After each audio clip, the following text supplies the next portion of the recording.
and Grand Villa, the Medicine Shop Pharmacy, Midwest Real Estate, and the Car Shop. Now let's head over to the stadium and your play-by-play voice of the Bulldogs, Kane Carpenter.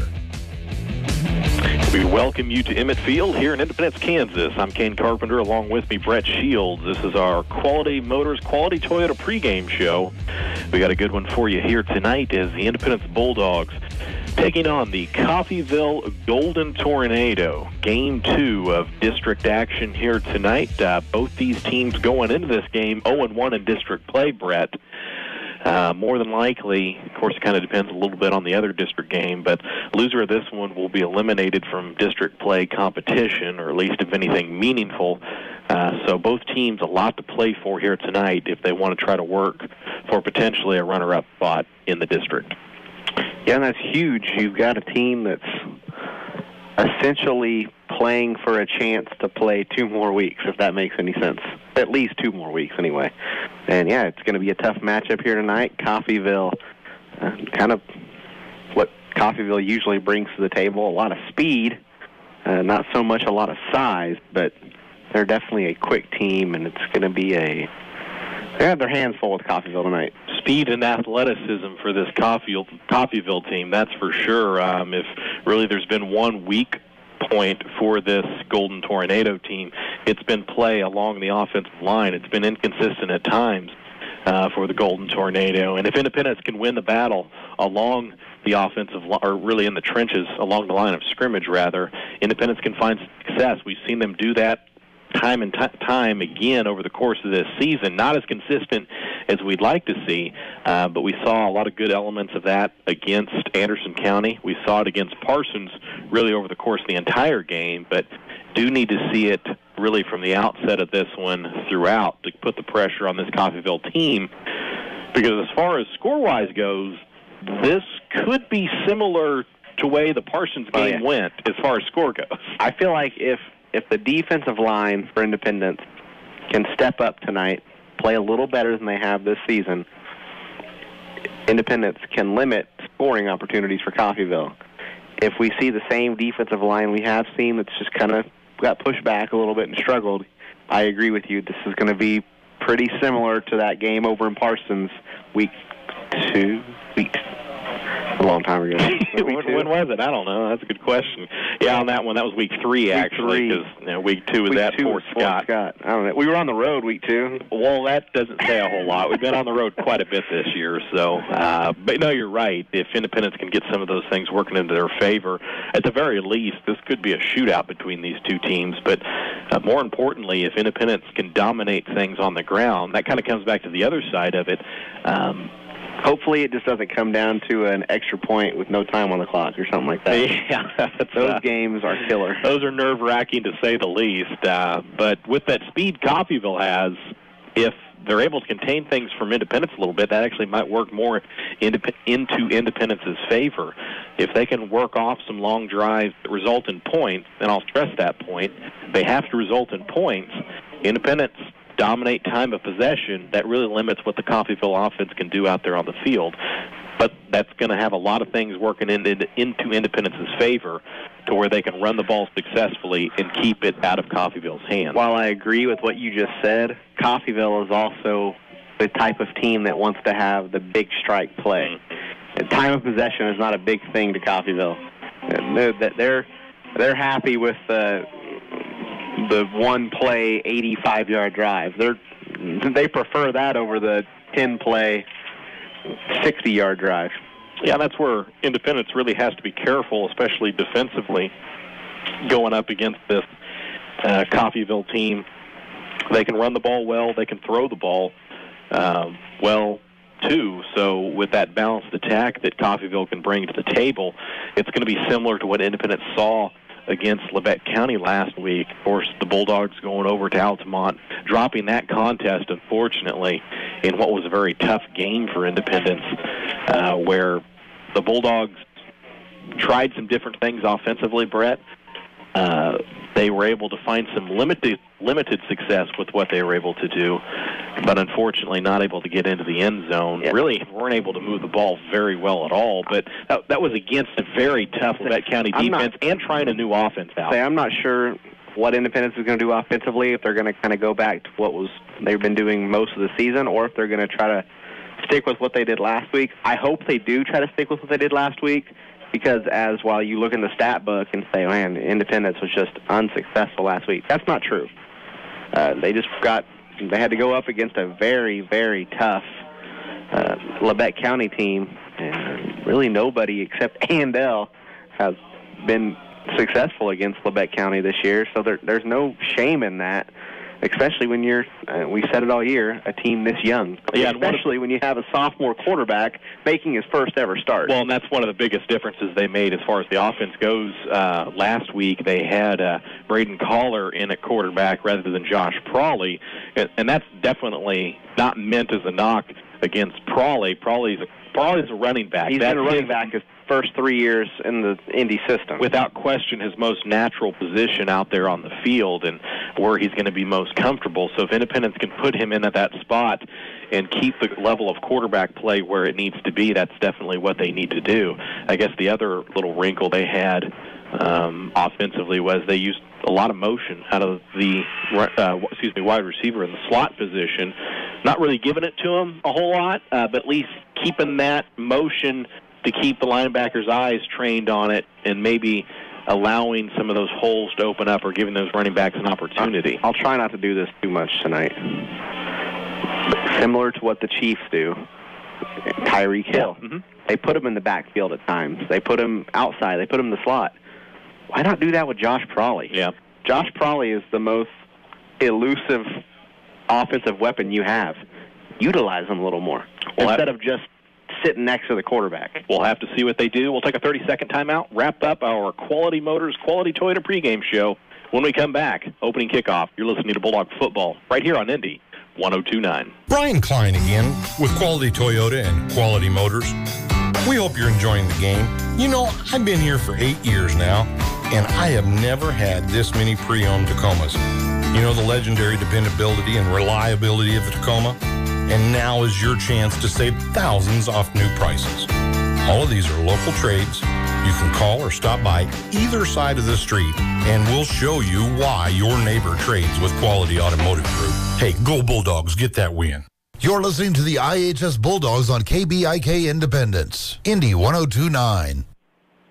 Back here, Emmett Field, Independence, Kansas, getting ready to start this one between the Independence Bulldogs and the Coffeyville Golden Tornado. Again, I'm Kane Carpenter, along with me, Brett Shields, and getting ready to start this one between these two teams. District matchup, second game of district play, both teams 0-1. Coffeyville had a close loss last week against Chanute in that one. It wasn't close early in the game, but it was, 28-6 at halftime? Yeah, I think so, and then ended up being 31-28, something to that effect in that game. Very close one. Chanute kicked a game-winning, 37-yard field goal or something like that. That's impressive. Yeah, Coffeyville came out strong in the second half. Unfortunately, Independence on the other side of it against Labette County, losing that one 58-0 in a game that was never really close. But Labette County showing the cream of the crop, at least on the surface, in the district play between these four teams. Do you want to mention kickoff brought to you by G&W Foods of Independence? G&W Foods of Independence just as well get the best. Independence will be kicking off going right to left. Coffeyville left, right. They will receive the opening kick as Independence elected to defer. I hate Coffeyville's numbers. Yeah, it's going to be tough to see with that purple there. Prawley will kick this one away. Short kick fielded at the 28-yard line, right up the gut with it, out across the 40, near the 45. Brought down actually around the 44, so really good field position pending here for the Coffeyville offense to get things started. It was Randolph Johnson who ended up returning that kick. One of the upbacks. Yeah, it's supposed to be just kind of a pooch kick. Unfortunately, it just kind of went right to him. And Kane's C.J. Kelly is lined up as a receiver. Yep. We'll move that around a little bit. So going to run some Wildcat right out of the gate with it. off into the right-hand side, out across the 50, the 40, the 30, the 25, 20, tackled out of bounds. And just like that, Coffeyville with the big gainer is trying to catch the number. Looks like number 2. It's Jalen Logan, a 37-yard run. So Logan right out of the gate into the Independence red zone at the 19-yard line. It'll be 1st and 10 for the Golden Tornado. Logan's gotten bigger. Trip wide out, shotgun set for Coffeyville. Man in motion. Going to be another direct snap. Keeper right up the middle with it. Inside the 5. Down near the 3-yard line. And 2 plays just like that. It's 1st and goal with Coffeyville knocking on the door. Yeah, and really not doing anything fancy. Logan just following his blockers up the middle.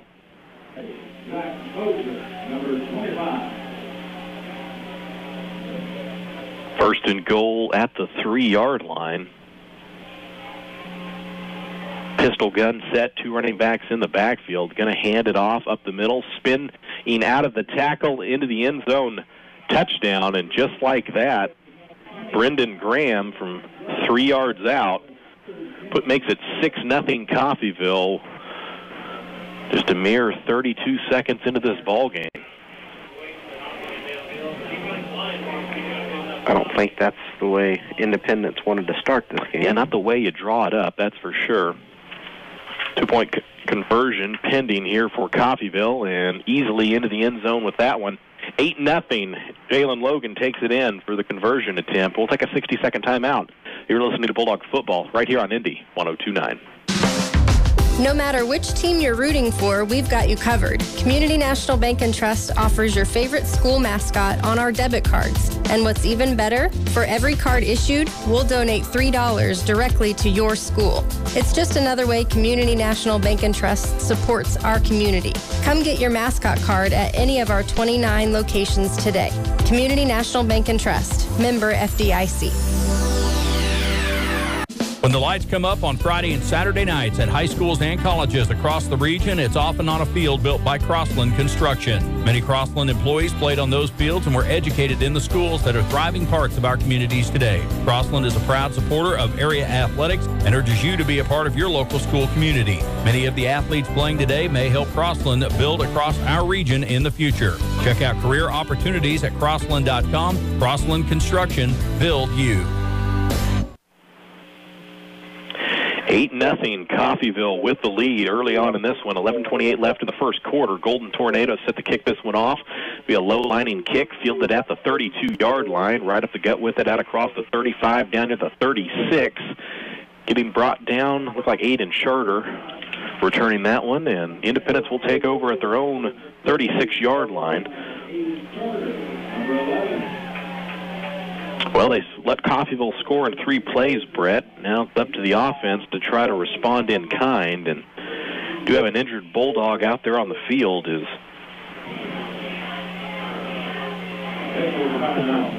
like number 5 on that one, Landon Laggle,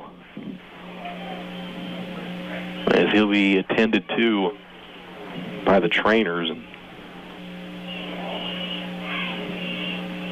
Didn't exactly see what happened, but kind of hard to tell on a kickoff. Had a heavy limp. Looked like it was one of the knees. Couldn't tell which one. Yeah, and you hope that's just something minor to that area. Maybe just took a helmet to the knee and be one of those things you'll have to walk off. He does get off, starts walking on his own power, albeit limping heavily. Again, hope nothing serious.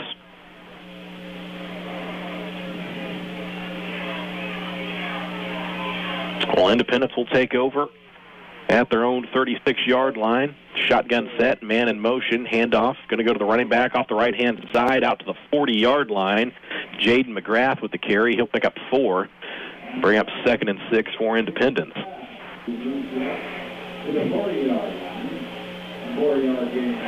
Probably in at quarterback on that play, but did see motion, which another part of that little wrinkle we saw last week in this Independence offense. Shotgun set, 2 running backs in the backfield. Takes the snap, hands it off to Farley, tripped up as he takes the handoff and falls down Actually going to be about 2 yards shy of the line of scrimmage. They're going to say his knee hit quickly, so it's going to bring up 3rd and 8. And it looked like Frawley and Farley's feet just got tangled up.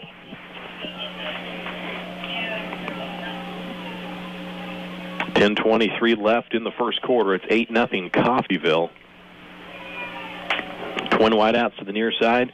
Shotgun set. Prawley, high snap, pulls it in, gives it off to Farley. Farley fighting his way near the first down marker. Going to be about 2 yards shy, however, at the 44-yard line. It'll bring up 4th and 2 for Independence if they elect to go for it. And I feel like Indy's going to be pretty aggressive. Yeah. Especially after that 3-play drive that resulted in a touchdown for Coffeyville on the very first drive. They're going to have to score a lot of points. Yeah, it may not matter where you give the Golden Tornado the ball. Indy going to go for it. Twin wideouts to the far side, and going to have an official's timeout.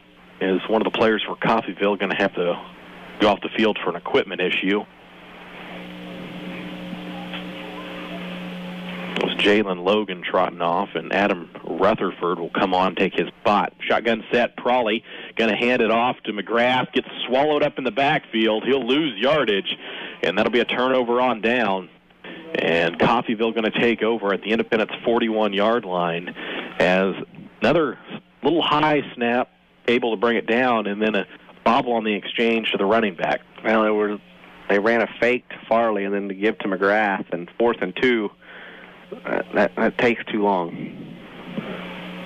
Yeah, and just not having that synchronicity on the snap and the handoff is throwing the offense out of any rhythm they're trying to get into. Shotgun set for Coffeyville. Whistle, flags come flying, and a false start. Going to go against the Golden Tornado. It'll bring up 1st and 15 now.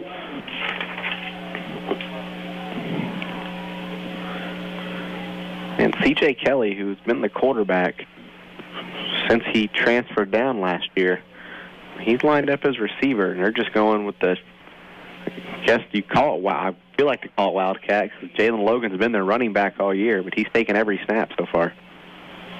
Logan takes the snap again, going to run the option. He'll keep it, gets hit in the backfield, and is finally corralled down at the line of scrimmage as he'll fight to make it no gain. So it'll bring up 2nd and 15 for Coffeyville. Much better job defensively there by the Bulldogs. It looked like they had the option set up with Logan able to pitch to C.J. Kelly and just fake the pitch.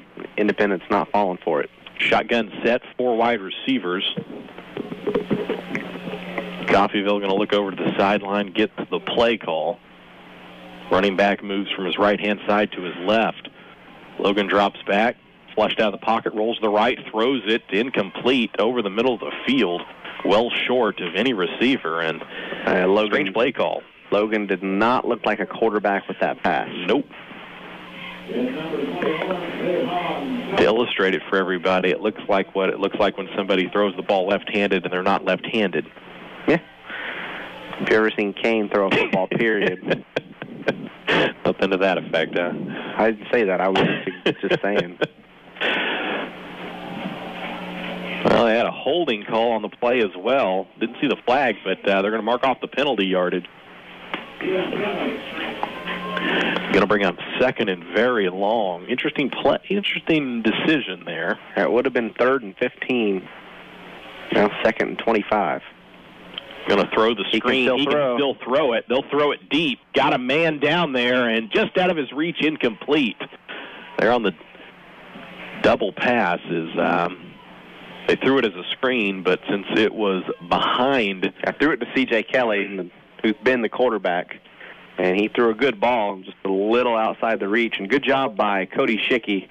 Yeah, didn't really fall for it. Pass was intended for Trey Myrie, and Schicky stayed with him the whole way. So 3rd and long. 4 wide receivers set to the near side. Shotgun. The 4 receivers kind of look like a diamond. Takes the snap. Quarterback keeper up the middle, gets hit. gains a yard on that play. It's going to bring up 4th and long for Coffeyville, and probably a punting situation given the distance here. The board shows, or will show, 27 yards.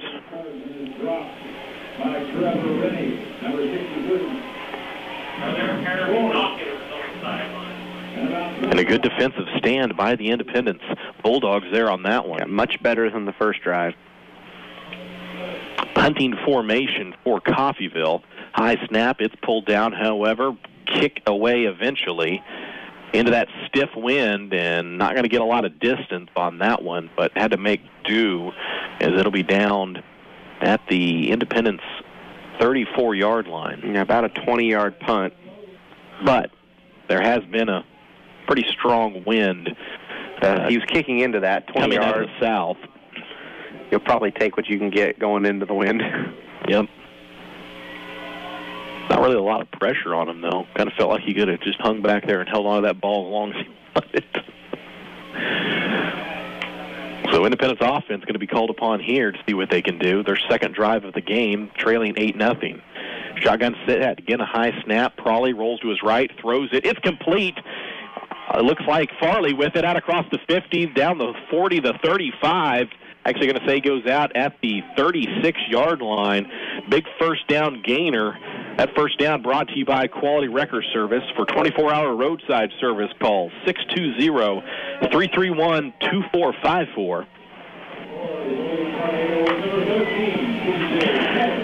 And just that fake handoff rollout, you have the running back come out of the backfield, just kind of slip out away from the defense, and good job by Prawley finding Farley. Shotgun set, hands off to Farley. He'll run it right up the gut, picking up some solid yardage. Gain of 5 on that one. Brings up 2nd and 5 for the Independence offense at the Coffeyville 31-yard line. Offense looking a little bit better this series than they did the last. Indy might just kind of have to work. It'll be a slow process. Just have to wear down that defense. Back in the shotgun, 2 wide receivers to the far side, 2 running backs in the backfield with Prawley. Takes the snap, pitches it out over to McGrath, gets a good block from Farley, works across the 30, and then gets stood up and pushed back. Forward progress got stopped after picking up a few on that one, and another little different play than what we've seen from Independence is got the lead block from the other running back coming out of the backfield as they pitched it out of the shotgun to McGrath. It was an interesting play. Which really was predicated on the block from Farley, and he did a good job putting that one down to spring McGrath around the edge. Back in the gun for Prawley. Takes the snap, and handoff fumbled in the backfield. Miscommunication as both running backs didn't think the ball was going to them. Independence says they have it, and somehow they do. So it'll bring up 4th and 5. A very ugly play. Yeah, everybody's kind of looked confused. The ball hit the ground. Everybody just looked at it for a minute as well. Yeah, like both wondering why they were trying to get it handed off to them. Independent's going to have to take a timeout to talk about this one with 6:06 left in the first. We'll take 30 seconds with them. You're listening to Bulldog Football right here on Indy 102.9.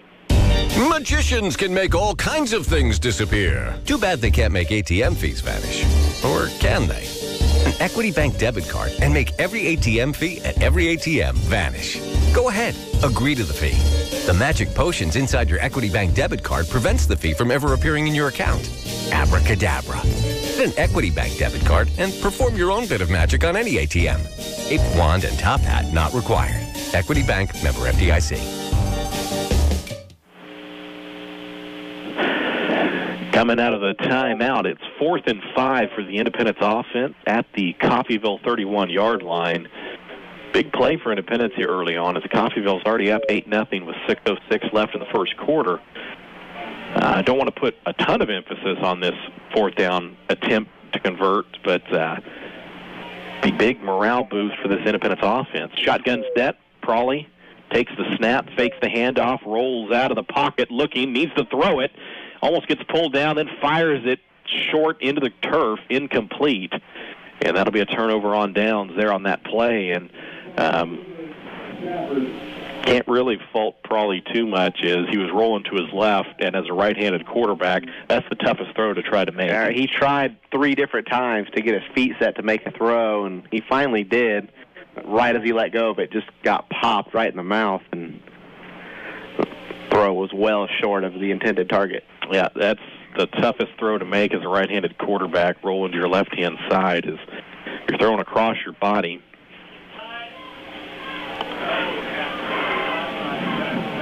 Three wide receivers set. Be a quarterback keeper out of the Wildcat for Logan. He runs it right up the middle, picks up a couple on that one, and good job by that Independence defensive line, limiting that gain to 2.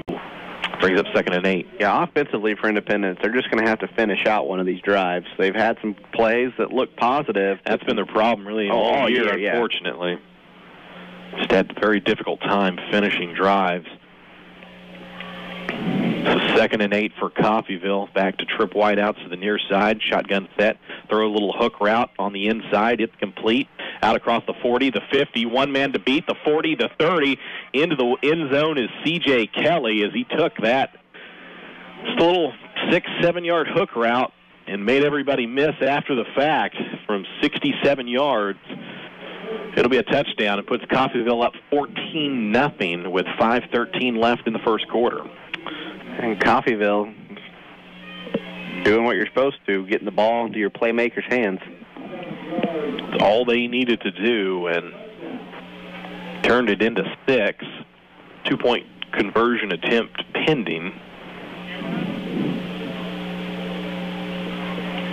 Takes the snap, throws it, it's complete. 16-0. Coffeyville up, 5:13 left in the first. We'll take 60. You're listening to Bulldog Football right here on Indy 102.9. Who doesn't love being number one?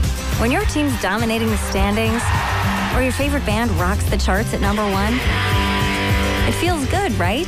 Kind of like how it feels when you have auto insurance with State Farm.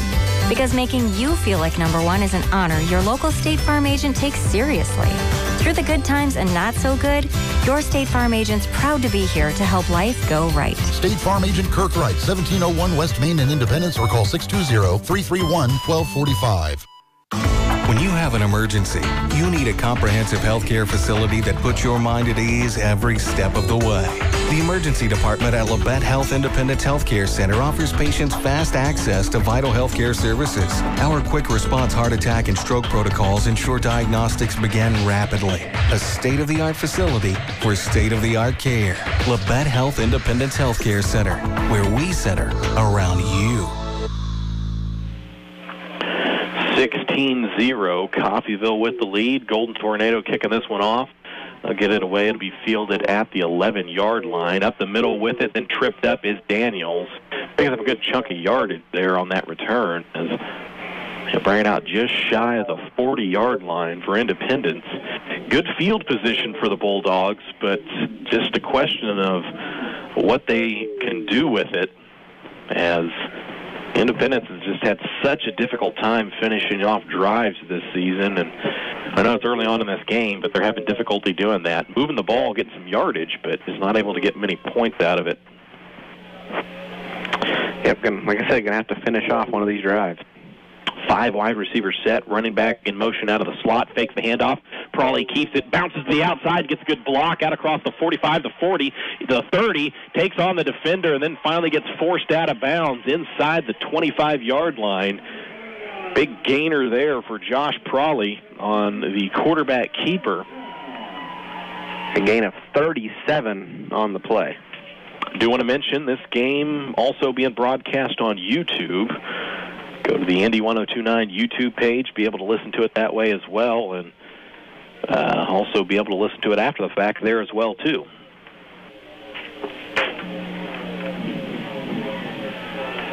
So 1st and 10 for Independence. Going to hand it off to Farley up the middle with it. Gets pulled down from behind. Drags defenders a little bit, and he'll get close to 3, or actually close to 2 on that carry. Going to bring up 2nd and 8. Yeah, I like what Coffeyville did in their last possession. Like I said, getting the ball in your playmakers' hands Independence first play out. Josh Prawley keeping it. Obviously not my call. I like Prawley better in that running back position, but we'll see what he can do at the quarterback spot. He'll run the option and gets tackled from behind, though, wasn't able to avoid that tackle, losing some pretty significant yardage. Flag comes flying in, too, from the side opposite the run, and that's not going to bode well for Independence, as it's going to be a hold as well. The penalty's going to be declined. Yep, going to take the result of the play, which loss of about 6 on the play. So brings up 3rd and long with 4:18 left in the first quarter. Coffeyville leading 16-0 over Independence.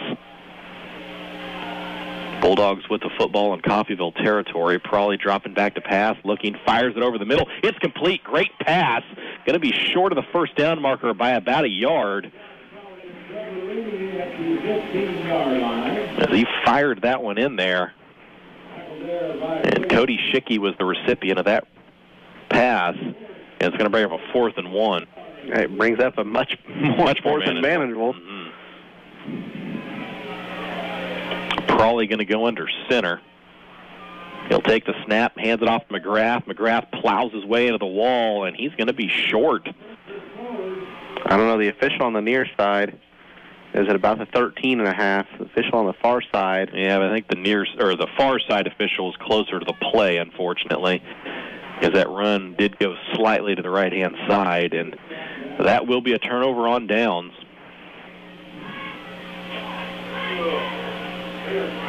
As McGrath just ran into a wall of defenders there. And the offensive line unable to push the pile.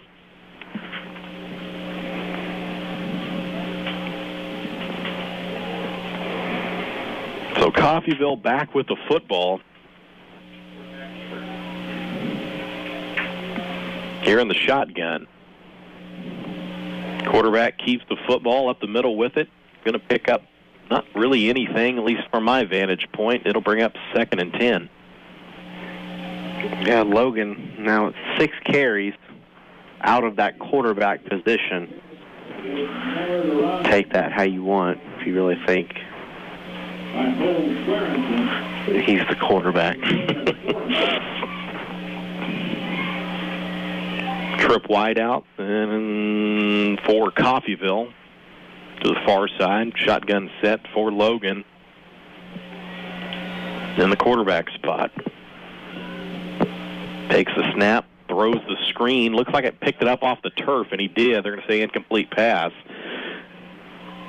Got there a little low for Thomas, and he was not able to pull that one in. So 3rd and 10 now for the Golden Tornado. Yeah, Thomas, another one of these speedsters for Coffeyville, and he had space if he would have caught it.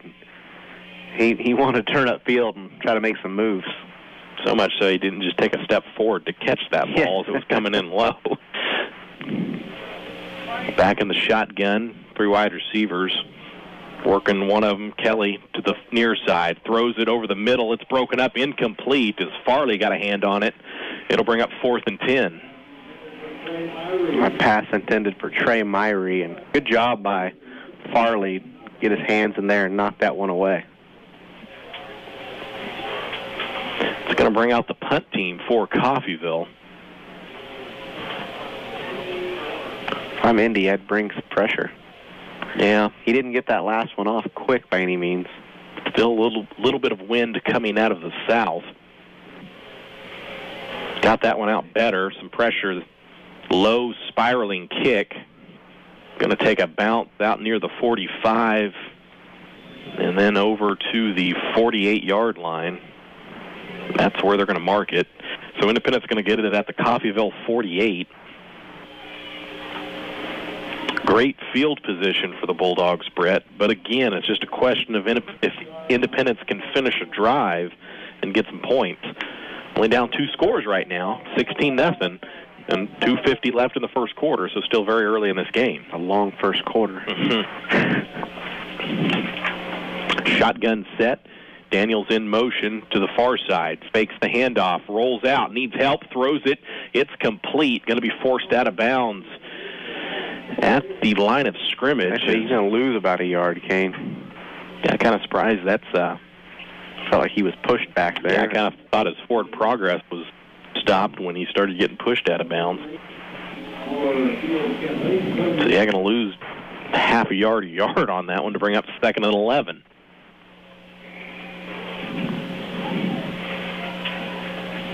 Hey, not all officials are perfect. Sometimes you just make a mistake. Trip wide out to the near side, going to hand it off to McGrath, gets spun around and taken down at the original line of scrimmage, picks up a yard, brings up 3rd and 10 for Independence. Tried to work that left-hand side, but that defense for Coffeyville reacted quickly. And Independence has run just so much in this game already and shown kind of what the game plan is going to be. Coffeyville's bringing those linebackers up. And the linebackers are like 2 yards off the line, and they blitz every play. Probably rolls out, avoids a defender on the pump fake, fires it deep down the field, well out of the reach of the intended target. Quite a throw. Yeah, it surprised me as much as anybody. That Wyatt Chisholm down there. Surprised Chisholm. I really can't blame Chisholm that much. He kind of let up a little bit, but probably was able to fire that one on the run and actually ended up overthrowing his receiver as a result. That's where you want to put it, I guess, where he can get it or nobody can. Independent's going to bring out the punt team. Coffeyville not sold on that, though. Snap going to go to Farley. Flag comes flying out, and it'll be a false start. Say this, I don't know if Farley was just doing it to have fun, but when that snap came back to him, he immediately went into a passing stance. Might as well. I mean, he heard the whistle, the flag. Surprised more punters don't do that. To make that sometimes. Yeah, exactly. Just take it. Think you're faking? Yep. Takes the snap. He'll punt this one away. Good spiraling kick. It's muffed and had to be pounced on inside the 20. Coffeyville will take possession of it, however. Independence not able to get down there in time. That could have been a huge break for Independence. And Logan, fortunate to get on top of that one. So the Golden Tornado going to get another crack here. With 1:52 left in the first quarter. Independence defense going to be called upon to try to stop them. Unfortunately, seen this script one too many times this season, Brett, where you can only call on the defense so much before the offense needs to start putting points on the board.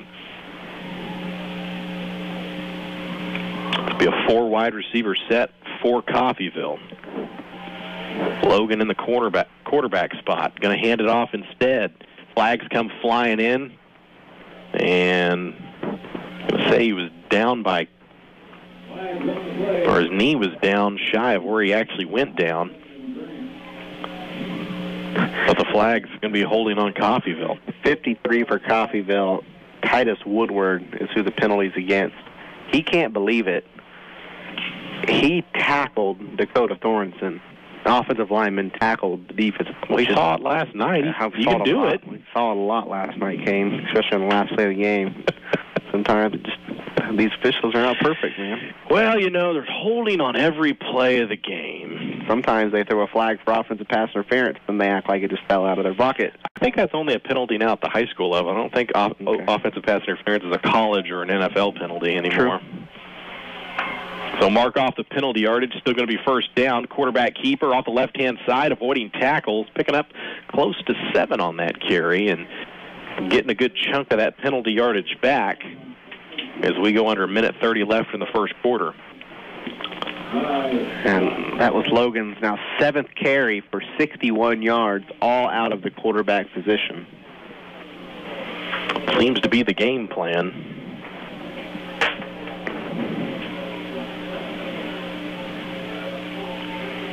Back in the shotgun set, 4 wide receivers to the near side. Going to throw the screen. Gets it to him. Good play by Schicky. Schicky back there immediately taking him down. Flag comes in as well. Probably going to be a legal formation. Yeah. But, man, Schicky read that right off the bat. There was 3 guys there to block 2 Independence defenders, and Schicky just ran right around him. He knew what the play call was going to be, and it will go against Coffeyville. So you decline that one. Yep, decline that one all day or night. They do decline it. Take the result of the play instead. Again, a great job by Schicky getting around the would-be blocker and making the play, the tackle behind the line of scrimmage. 3rd and long for Coffeyville, backed up inside their own 10. Golden Tornado looking to the sideline to get the play call. Logan out of the shotgun. He'll take the snap, fakes the handoff, keeps it, working his way to the right-hand side, gets picked up around the 15 and taken down at the 17. It's going to bring up 4th and 10. I would assume Coffeyville would punt again. They're going to wait if they're smart to the end of the quarter so they can switch sides and get the win. Timeout. Good timeout. Yeah. I mean, what's Independence going to... We'll keep it right here. Yeah, probably a good idea to take a timeout. Yeah, you're looking at a difference of maybe 20 yards in punting. I mean, kicking into this wind, that ball's kind of just going straight up and hanging there. Mm-hmm. When we saw with Farley, he got, a 45-yard punt with the wind. But it's one of those things that really more so at the high school level I've seen can work against you. You have a team punt into the wind, you get your gunners down the field, and they don't necessarily know where that ball is. You don't want them to get hit by it as it's coming down and then becoming an opportunity for Coffeyville to recover. Got to really make sure everybody's aware that if you're that... sitting here counting on the announcer jinx. I'm just making sure it doesn't happen. Figure if I mention it, there's a pretty good chance it won't happen. But it's one of those things you see time to time, especially on bad punts. If they're not aware of where that ball is, comes down near them or takes a bounce and goes right off of them. So Coffeyville coming out after the timeout. They will have to punt this one away into the wind. Looking at the flag across the way, it's a steady breeze, not really a stiff one.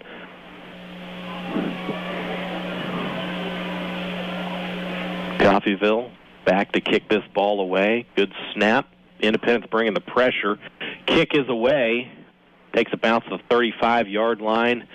Out to the 45, and that's where it will be down by Coffeyville. So, all things considered, pretty good punt for the Golden Tornado, although Independence is going to take over at the Coffeyville 45-yard line. Just to beat a dead horse again, Brett, Independence is going to have to find some way to finish off a drive in the end zone. Not about how you start, it's how you finish. Mm-hmm. Heard that once somewhere. Don't know if it's true. It's nice they've been able to pick up this yardage. Yeah, oh yeah. But like you say, it's going to mean a whole lot. Pick up 35, 40 yards on a drive if you can't get any points out of it. 5 wide receivers set for Independence. Farley going to go in motion out of the slot. Hands it off to him, coming near side, gets out across the 40 before taking it down.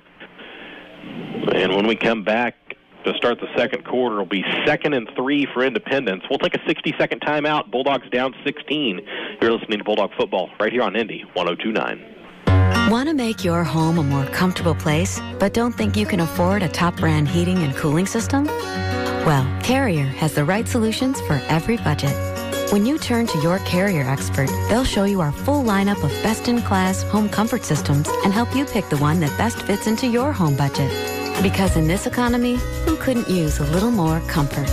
Lee's Cooling and Heating in Independence. Call 620-331-2310. 118 South 8th Street, Independence. We are all faced with tough decisions when choosing a home away from home for our loved ones. Medical Lodges and Grand Villas of Independence offer a wide variety of services ranging from an assisted living community to skilled nursing or long-term care. Whether you're seeking a place to make new friends or recover and go home, Medical Lodges and Grand Villas Independence. Call me, Megan, at Medical Lodges, 331-8789. Or call me, Amber, at Grand Villas, 331-2260. We serve and enhance the lives of others with caring hands. You're listening to the IHS Bulldogs on KBIK Independence, Indy 102.9.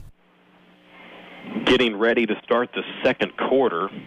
16-0, Coffeyville with the lead over Independence. Bulldogs have the football. It's 2nd and 3.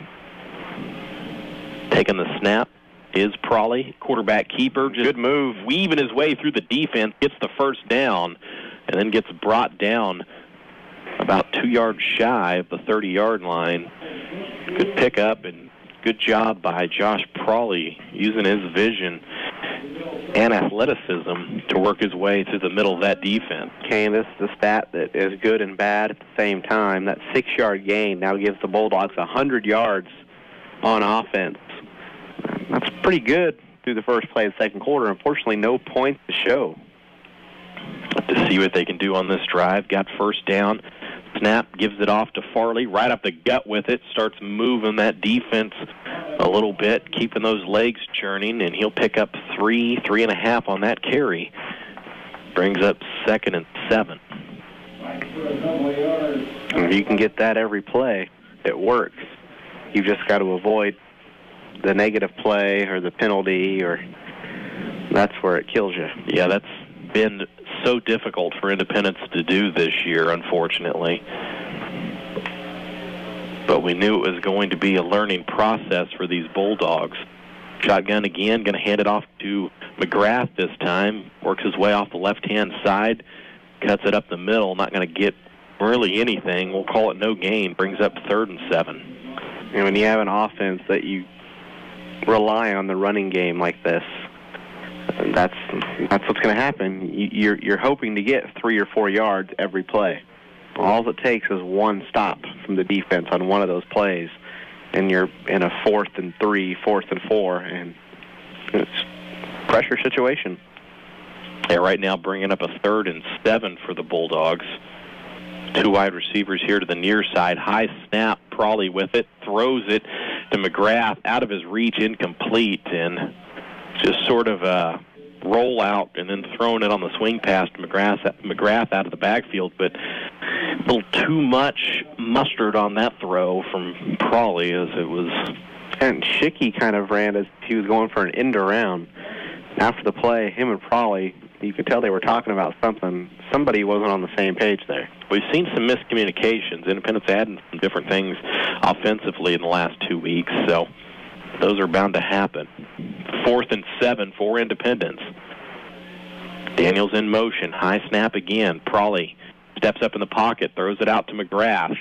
One-on-one situation. Gets stood up and then brought down. Not going to pick up anything on that completion. It'll be a turnover on downs. Coffeyville gets the ball back with 10:05 left here in the second quarter. And that's 4th and 7. That's going to your check down. It's not really what you want to do, but at the very least, I guess he did give somebody else the opportunity to make a play, as where Prawley was getting ready to get sacked. Yeah, the protection rather broke down for Prawley. Really just had to give it to somebody to try to make a play. So Coffeyville back with the football. 4 wide receivers set for Jalen Logan. Got one running back to his left. He'll take the snap, drops back to throw, looking, steps up in the pocket. He'll take off and run. Going to go out across the 40, the 45, spin move out across midfield, gets a block downfield, down the 30. Flags come flying in, however, into the end zone. Touchdown, but it's going to come back with all the dirty laundry out there on the field. And a legal blindside block's what they're going to get. It was Myrie for Coffeyville. He just kind of laid out Josh Prawley. No reason for that. 3 different officials threw a flag. So it wipes the 70-yard touchdown run off the board for Coffeyville. They are going to still pick up significant yardage, though, from the run, as the penalty took place pretty far down the field.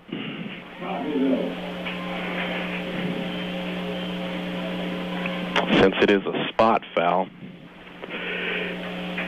Be a 15. The penalty was at the 30. Be a 15-yard penalty, so they'll bring it back to the 45. Enough for the first down. The play ends up netting 35 yards. So Coffeyville gets it at the Independence 45. 4 wide receivers set again for Logan. Takes the snap, hands it off, up the middle with it, trying to drag defenders before getting brought down.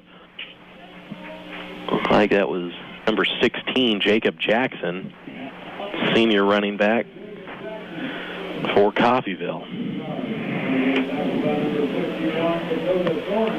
Quick snap, going to throw the screen out wide for Coffeyville. It's complete down the sideline with it before getting pushed out of bounds.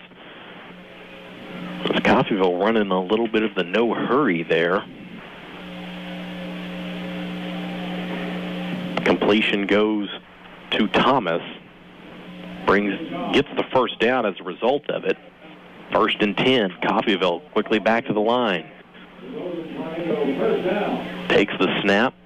Logan, he'll hand it off the left-hand side. Flag comes flying in.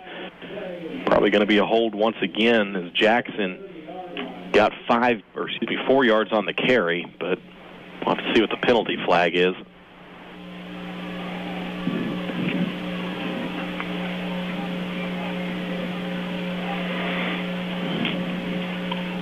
Will be a hold against Coffeyville, so Independence will accept the penalty and move them back. Coffeyville had some explosive plays on this drive now, but shot themselves in the foot twice. Yeah. Of course, I always kind of wonder how explosive the plays would have been had they not held or blocked in the back or whatever the penalty ends up being. Back down to the ground. Yeah. Back in the gun, going to pitch to the man in motion, working the right-hand side, gets hit in the backfield and brought down. Play by Josh Prawley. Tyrone Johnson had nowhere to go, and he'll lose a couple yards on that run.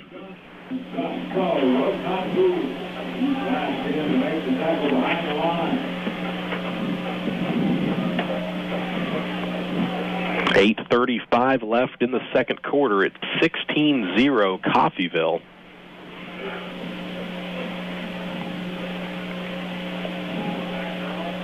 Shotgun set, 4 wide receivers. Man in motion out of the slot to the far side. Quarterback dropping back to throw. Logan fires it down the field, got a man open. It's complete and tackled inside the 5 as Kelly, the recipient of that pass. Big gainer. It'll bring up 1st and goal at about the 2-yard line for Coffeyville. It's ended up going for 41 yards, Kane. Those two had quite the hookups before. It's a really good pass there from Logan.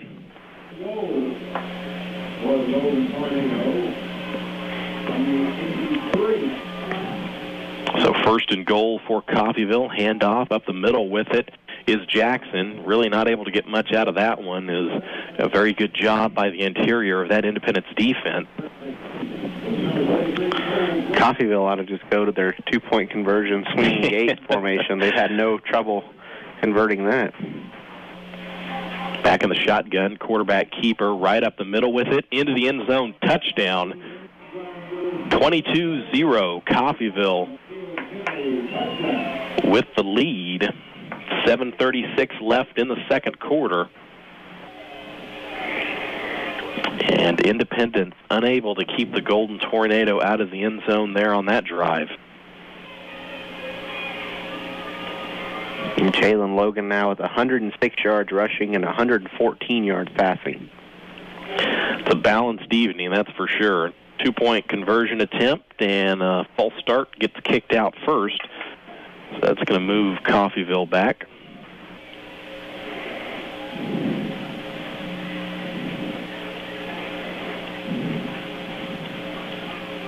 Sets them back 5 yards. Coffeyville going to get set up and try this one again. Takes the snap. Logan throws the fade to the end zone and incomplete. Pretty good pass, all things considered. But the 2-point conversion attempt fails. still 22-0. 7:36 left in the second quarter. We'll take a 30-second timeout. You're listening to Bulldog Football right here on Indy 102.9. What makes a good pharmacy? At the Medicine Shop Pharmacy, it's a genuine interest in you and your personal health care needs. They help with all your health questions and concerns and offer health screenings that help monitor your health, sponsor health events that keep you informed of the most important advancements. And of course, a good pharmacy also provides a full range of products you need for good health, from the national brands to trusted Medicine Shop brands. So what makes a good pharmacy? It's the Medicine Shop Promise. Pride in knowing medicine and also you in order to meet your individual health needs accurately and completely. 400 North Penn in Independence. Back here at Emmett Field, 22-0, 7:36 left in the second quarter. Coffeyville with the lead over the Bulldogs. It's senior night for Independence. We'll talk more about that at halftime. But unfortunately for the Bulldogs, not the way they wanted this one to go, at least through the first quarter and a half, as the Bulldog offense has really struggled to get any semblance of consistency going in their favor. They've been able to start drives, just can't finish them. Yeah, Coffeyville kicks this one off. It'll be picked up at about the 34-yard line, then getting brought down quickly was Austin Birdie as the kick coverage converged. Flag came out.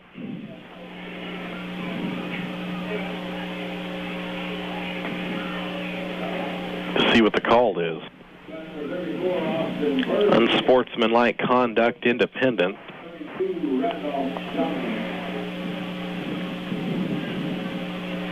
So that ball's not going to stay at the 30 much longer. No, it will not. That's a tough break.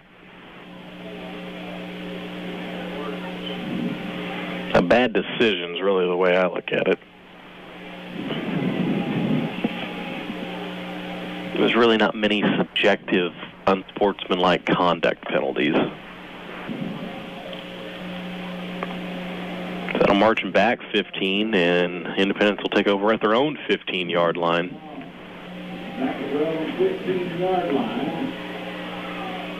Shotgun set for the Bulldogs. Prawley out of the gun. He'll hand it off to Farley. Farley up the middle, avoids the tackle up high, then gets pulled down from behind. As did what he could to try to gain back some of that yardage. I guess I should have mentioned it was 1st and 25, as the unsportsmanlike conduct penalty was after the play, so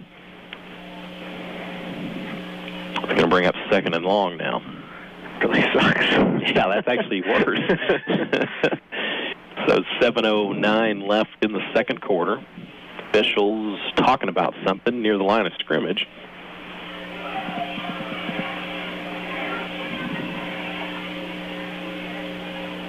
I can't even begin to wonder what this conversation could be about. Are they going to move the chains? Yeah, I kind of wonder, but I mean,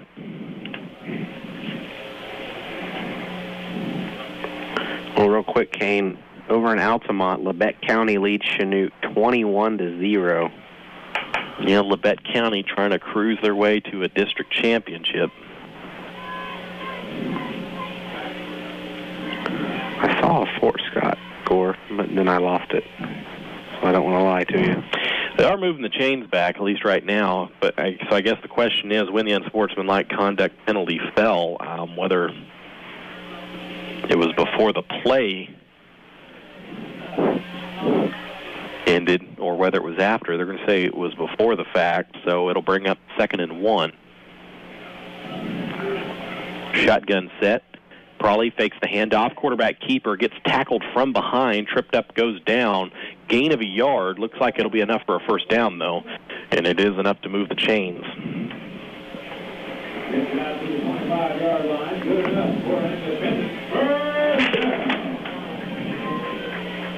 6:45 left in the second quarter. Coffeyville up 22-0. Do you want to mention again that first down brought to you by Quality Wrecker Service for 24-hour roadside service? Call 620-331-2454. Shotgun set for Prawley. Takes the snap, drops back, looks to throw under pressure, gets pulled down in the backfield, takes a big sack there on that one. And we go from 1st and 10 to about 2nd and 19. Yeah, that's a big sack.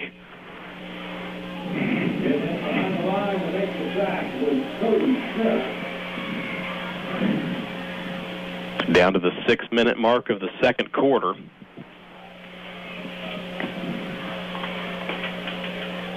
Bulldogs shotgun set, 2 wide receivers. Fakes the handoff, quarterback keeper off the right-hand side, gets a good block, jukes his way to the inside, and then makes up most of that yardage lost from the sack, and then about a yard more than that even. So picks up 10. It'll bring up 3rd and 9. And just got to avoid those negative plays.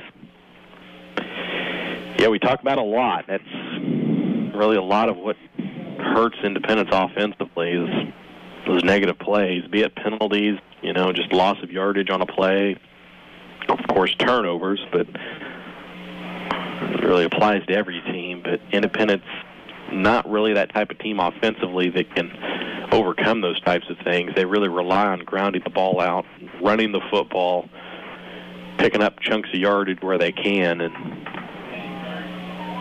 trying to work that clock down. Back in the gun, fakes the handoff, play action, fires it over the middle, incomplete. Intended receiver couldn't pull that one in, as can't quite tell who that was. Looked like number 16, Jeff Stafford. That one bounced off his chest. You got to catch it with your hands. Yeah, it's definitely the most important thing. Brings up 4th and 9, and the punting situation for the Bulldogs into that wind. Farley to kick this one away. He'll punt it. Angled punt, and it'll go out of bounds at the 45-yard line. The Independence 45-yard line going to give Coffeyville great field position with 5:08 left before halftime. Golden Tornado already leading 22-0. Yeah, Coffeyville probably going to try to add the score here before halftime. Can't really blame them.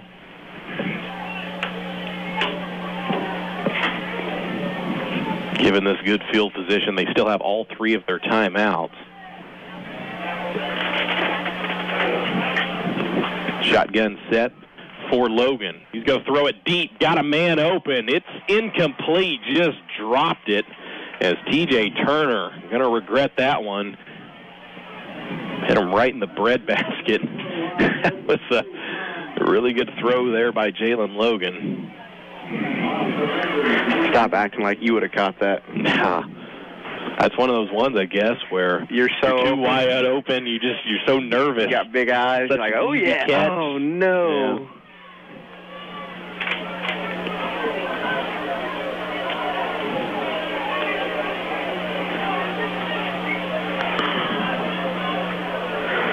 So brings up 2nd and 10. 3 wide receivers set for Coffeyville.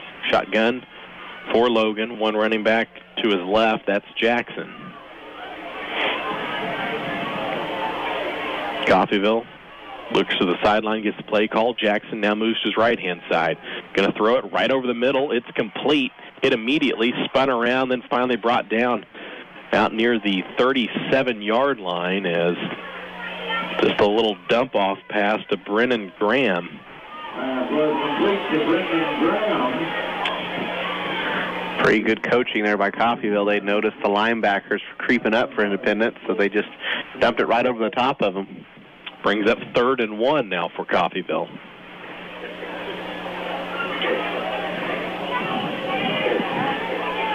Big 3rd down for the Independence defense. Trip wideouts to the near side, and we've got a whistle and a timeout called by Coffeyville. 4:21 left in the second quarter. It's 22-0 Golden Tornado. We'll take a 30-second timeout. You're listening to Bulldog Football right here on Indy 102.9. Yep, you're going to look good in this house. Are we ready to make an offer? Well, we really love this house. Yes, we really love this house, but $120,000 is as high as we can go on this house. You're kidding me, right? I see what kind of car you're driving. You got lots of money. You can do better than that. Sheesh. Tired of being hounded? Then visit us at Midwest Real Estate. Your home, our commitment. Online at MidwestKS.com.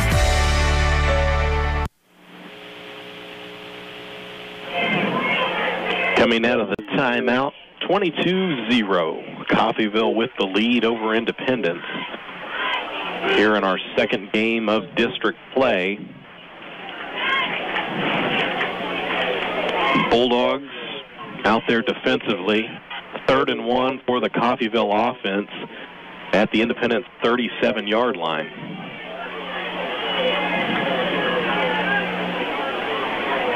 Coffeyville going to a 3 wide receiver set here to the near side.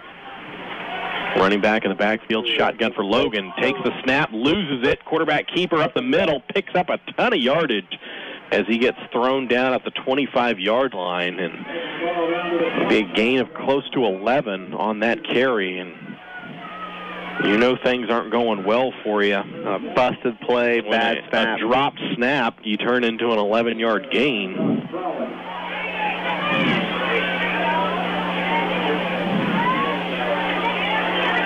So Coffeyville still on the move. 3 wide receiver set. In motion is Kelly. Going to be a quarterback option. Pitches it back now to Kelly. Kelly jukes to the inside, gets hit at the 20 and brought down around the 18.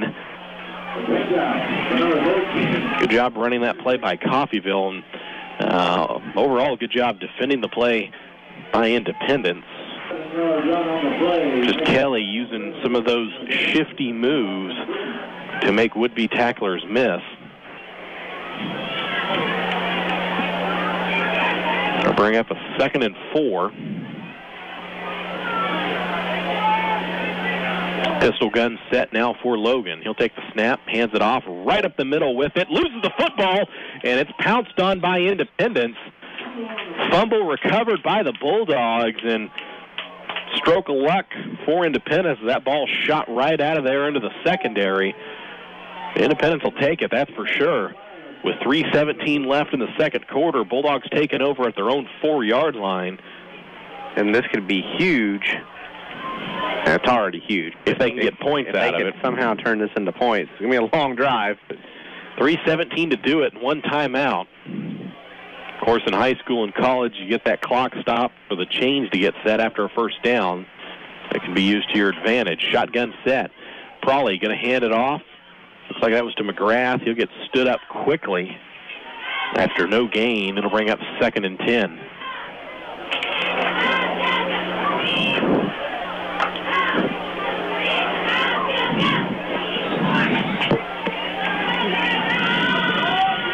Of course, I guess conversely, you don't want to give the ball back necessarily to Coffeyville with too much time. If it comes down to that. You almost don't want to be too fast running plays here, but then if you do get forced to punt, you're into that wind. You don't want to give Coffeyville an extremely short field. That's why a first down would be big regardless. Going to hand it off to Farley. Farley gets hit out across the 5 and reaches out to the 7. Timeout going to be taken by Coffeyville. We'll take 60 seconds with them. You're listening to Bulldog Football right here on Indy 102.9.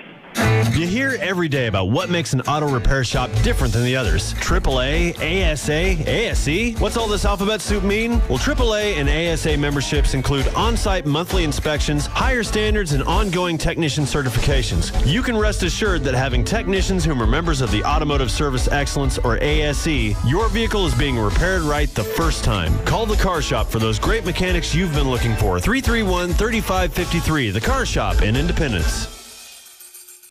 Are you looking for a new option for your checking account? Look no further than Community National Bank and Trust.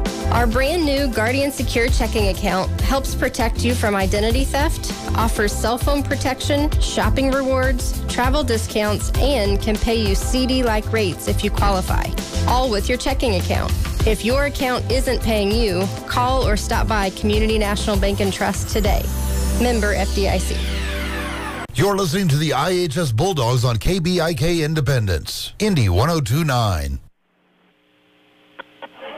Big third down coming up for Independence. It's a 3rd and board showing 7 at their own 8-yard line. 2:32 left in the second quarter. Coffeyville up 22-0.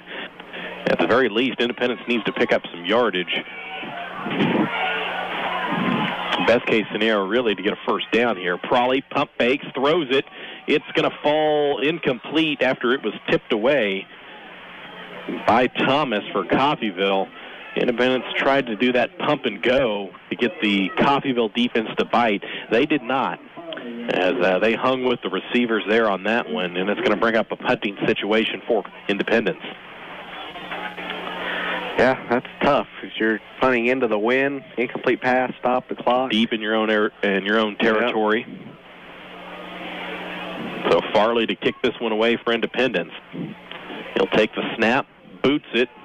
The high kick, that wind takes it a little bit, but takes a Bulldog bounce. And it'll be down at the Independence 33-yard line. So really the best case scenario, if you're the Bulldogs in that punt, the further that ball climbed in the air, the shorter that distance seemed like it was going to be. Yeah. Quick score came late in the second. Parsons leading Baxter Springs 17-0.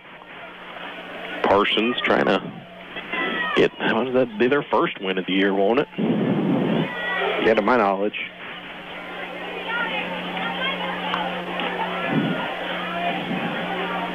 So Coffeyville trying to do a little more damage here with great field position. Logan throwing the screen. It's complete out wide. Good move to the inside. Now kicking it out across the 25. As Thomas once again with the reception there on that one for the Golden Tornado.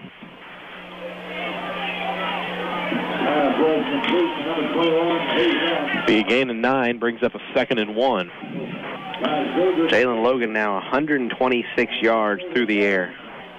For this next play, Kane. Actually, sorry, go ahead. I'll say Fort Scott and Paola are tied at 13 at halftime. A battle right now for first place in that district. It's actually going to bring up a 1st and 10 as they get the chains moved. Out route thrown to Logan. Logan throws it away incomplete. Just out of the reach of the intended target. Logan, mistake there on that one is he threw that while backpedaling, and since he didn't have his feet set, not able to make an accurate throw. They're going to be 2nd and 10 for Coffeyville with 158 left in the second quarter. Golden Tornado leading by 22. Logan drops back to throw, throws the shoulder fake, fires it. It'll be incomplete, and the flag comes flying in as Prawley laid the hit on the, we'll call it defenseless receiver in that situation. Tough situation because that pass wasn't going to be caught. I understand what Josh Prawley was trying to do, trying to hit him as the ball was getting there, but A, he didn't time that up correctly, and B, that pass was well over the head of the intended receiver, incomplete. I mean, I feel like, and I could be totally wrong, I feel like Prawley thought, I can't deflect this pass. I'm just going to hit him because it's not a spot foul. They don't get the ball at the 1. It's a 15-yard penalty. That's, especially at this level, I've always said if I'm like 50 yards down the field trailing a guy, grab a I'm guy. just going to reach at him. Yeah. Just trip him, whatever I can do. Yeah, since it's not a spot foul, so it'll be half the distance to the goal. And a first down.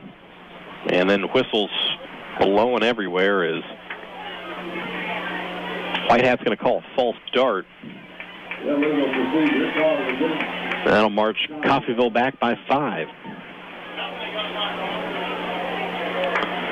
Coffeyville's had way too many self-inflicting wounds to be leading 22-0 and in the red zone. Yeah, it seems to be one of their problems they've had this year as well with penalties.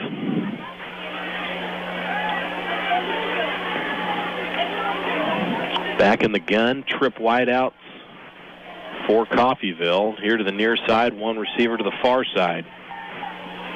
Logan takes the snap, drops back to pass, looks, fires it. It's incomplete.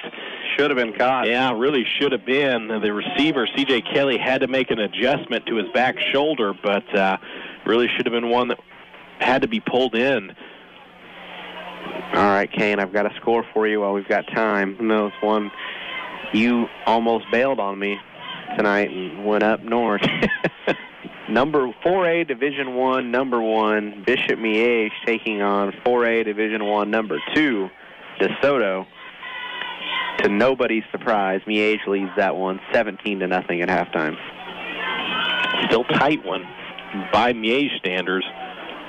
Second and long. Logan going to run with it up the middle. He'll be taken down as nowhere to go on that one. Good job by the Independence defense keeping containment on the quarterback. It'll bring up 3rd and 15. Big pair of downs coming up for the Independence defense. 1:20 left before halftime. 3rd and long for Coffeyville.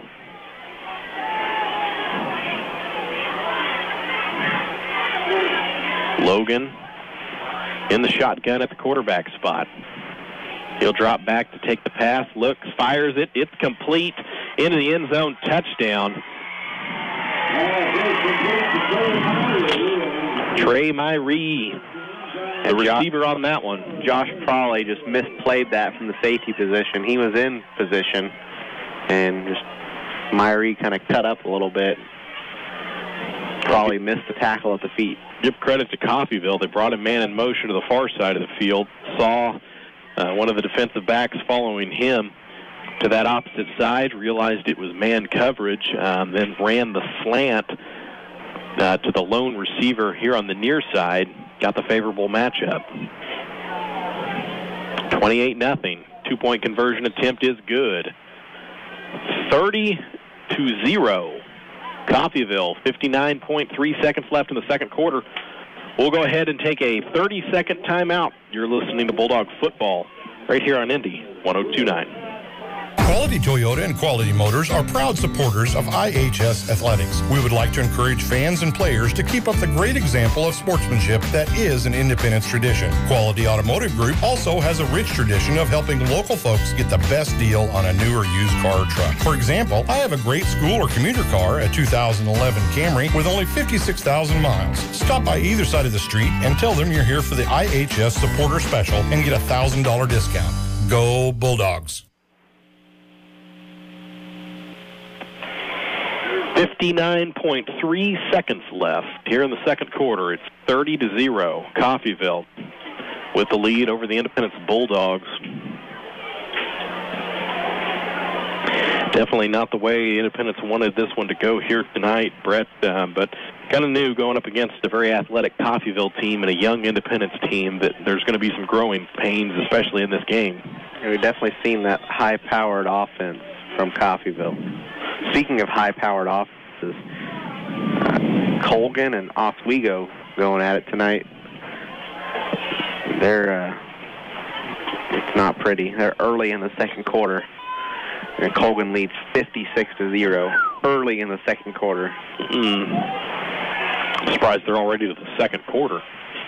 Short kick going to be fielded by Independence, brought up to about the 39-yard line. Before getting brought down, trying to catch a number on who caught that. It's like number 34, Austin Birdie.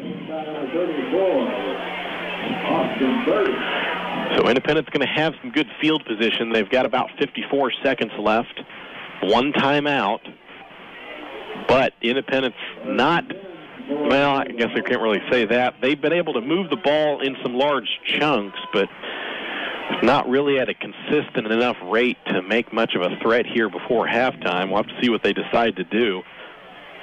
Shotgun set for Prawley, takes the snap, hands it off to Farley, spins out of the first tackle, and then falls down after a gain of 2.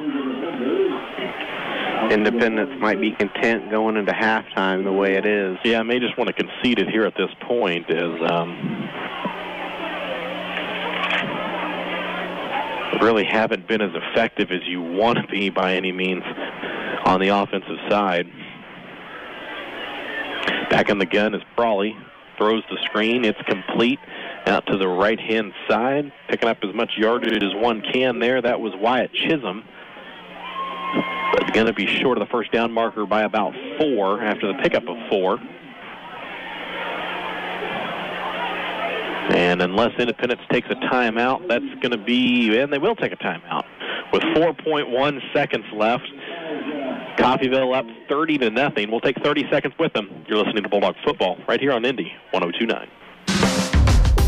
At Community National Bank and Trust, your convenience is important to us. We have 29 locations throughout the area, all ready to serve you. We also have convenient online banking and a brand new upgrade to our mobile app. Download it today. We know your life is hectic enough. That's why we like to make banking easy and convenient. Convenient locations, convenient technology, convenience for you. Community National Bank and Trust. Member FDIC.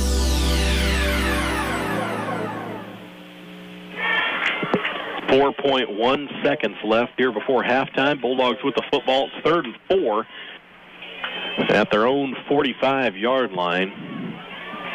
Indy took the timeout to see if they decide to play this for a score, what they can pull out of their bag of tricks.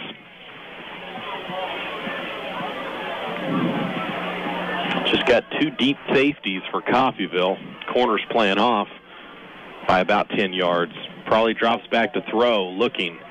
Rolls to his left-hand side, fires it down the field. It'll be tipped away, incomplete, and that'll bring up halftime here at Emmett Field. 30-0, Coffeyville with the lead in this one over your Independence Bulldogs. We'll send it back to the studio for 3 minutes, and then when we come back, we will have our Newkirk Denison Buckles halftime show. You're listening to Bulldog Football right here on Indy 102.9. When the lights come up on Friday and Saturday nights at high schools and colleges across the region, it's often on a field built by Crossland Construction. Many Crossland employees played on those fields and were educated in the schools that are thriving parts of our communities today. Crossland is a proud supporter of area athletics and urges you to be a part of your local school community. Many of the athletes playing today may help Crossland build across our region in the future. Check out career opportunities at crossland.com. Crossland Construction, build you. I'm Kim Goodman, born and raised in Independence, Kansas. At Equity Bank, you'll find experience in what we do with lending decisions made right here. When you buy a home, I will work with you while also providing great rates. We're helping build equity right here in Southeast Kansas. Go to equitybank.com to apply or call me at 331-1660. Member FDIC, Equal Housing Lender. When you have an emergency, you need a comprehensive healthcare facility that puts your mind at ease every step of the way. The emergency department at Labette Health Independence Healthcare Center offers patients fast access to vital healthcare services. Our quick response heart attack and stroke protocols ensure diagnostics begin rapidly. A state-of-the-art facility for state-of-the-art care. Labette Health Independence Healthcare Center, where we center around you. Want to make your home a more comfortable place, but don't think you can afford a top brand heating and cooling system? Well, Carrier has the right solutions for every budget. When you turn to your Carrier expert, they'll show you our full lineup of best-in-class home comfort systems and help you pick the one that best fits into your home budget. Because in this economy, who couldn't use a little more comfort? Lee's Cooling and Heating in Independence. Call 620-331-2310. 118 South 8th Street, Independence. Many things change over time, and auto repair is one of those things. While today's high-tech cars may not require the same continuous service as the older ones do, they will nonetheless at one time or another need to be serviced. When they do, they require high-tech equipment and highly trained certified technicians. You can find all those, along with the most advanced computer diagnostic equipment available, at the Car Shop. 3201 West Main in Independence. That's 3201 West Main in Independence. The name Newkirk Denison Buckles is synonymous with hometown insurance. Always having your best interests at heart with the ability to design the product to fit your specific needs. Having the right insurance for your family, home, or business is important. Depend on Newkirk Denison Buckles. They have been actively serving the community for over 100 years as insurance experts. When you think insurance, think Newkirk Denison Buckles with locations in Independence, Neodesha, Coffeyville, Fredonia, and Caney. Here at halftime, it's 30-0. Coffeyville with the lead over the Independence Bulldogs. This is our Newkirk Denison Buckles halftime show. I'm Kane Carpenter, along with me, Brett Shields. Brett, in this one, of course, not really where Independence wants to be at this stage of the game, but it's just a situation where, We know it's a young team, and I kind of hate to keep hanging on that the way this season's been going, but just a situation where that combination of the youth this Independence team has, they've tried to add some different things offensively, play-wise, formation-wise, using motion, those types of things to try to better cater to what they have talent-wise on the offensive end. It's been a struggle for this Independence offense to be able to find much consistency. And we're seeing that again here tonight. We've seen some plays go for some big yardage. We've seen them been able to run the football for some consistent yardage at times, but just not enough consistency overall to be able to warrant a score here, at least so far through the first 2 quarters. Yeah, Independence has a handful of plays that are 4 or 5 yards. They just can't string 3 or 4 of them together. That's the biggest issue right now, and they've got 0 points to show for it. As Brett mentioned, 0 points here at the half, and this is a district game that really, by all accounts, the loser will be eliminated from any type of contention for either the district championship or district runner-up. Independence has 12 plays that are 4 yards or more. Yeah, no, you surprised me, that's for sure. It doesn't seem that way. I mean, if you're averaging 4 yards per play. Well, that's not the total number of plays. No, but if you average 4, and I mean, you've got a 30-yard pass, a 13-yard pass, a 37-yard run, a 10-yard run. I mean, you got yards. You just can't put it all together right now and get one good long drive and get in the end zone. I guess the opposite of this would be to say that Coffeyville's been playing bend but don't break defense. If we were looking at it as if this were the Independence defense doing that, they've been allowing some yardage in chunks, but just when it matters the most, they haven't let the other team even really close to being able to score. If your Independence is, it seems like any time they get on the Coffeyville side of the field, they've just been unable to move the ball any further. And as a result of that, we find themselves down by 30 here at halftime. Not where you want to be. If this one continues out the way it is, Independence will be 0-2 in district play. It would put Coffeyville at 1-1. What was that last score you gave in the Labette game? Last I saw was 21-0, but I'm sure it's changed.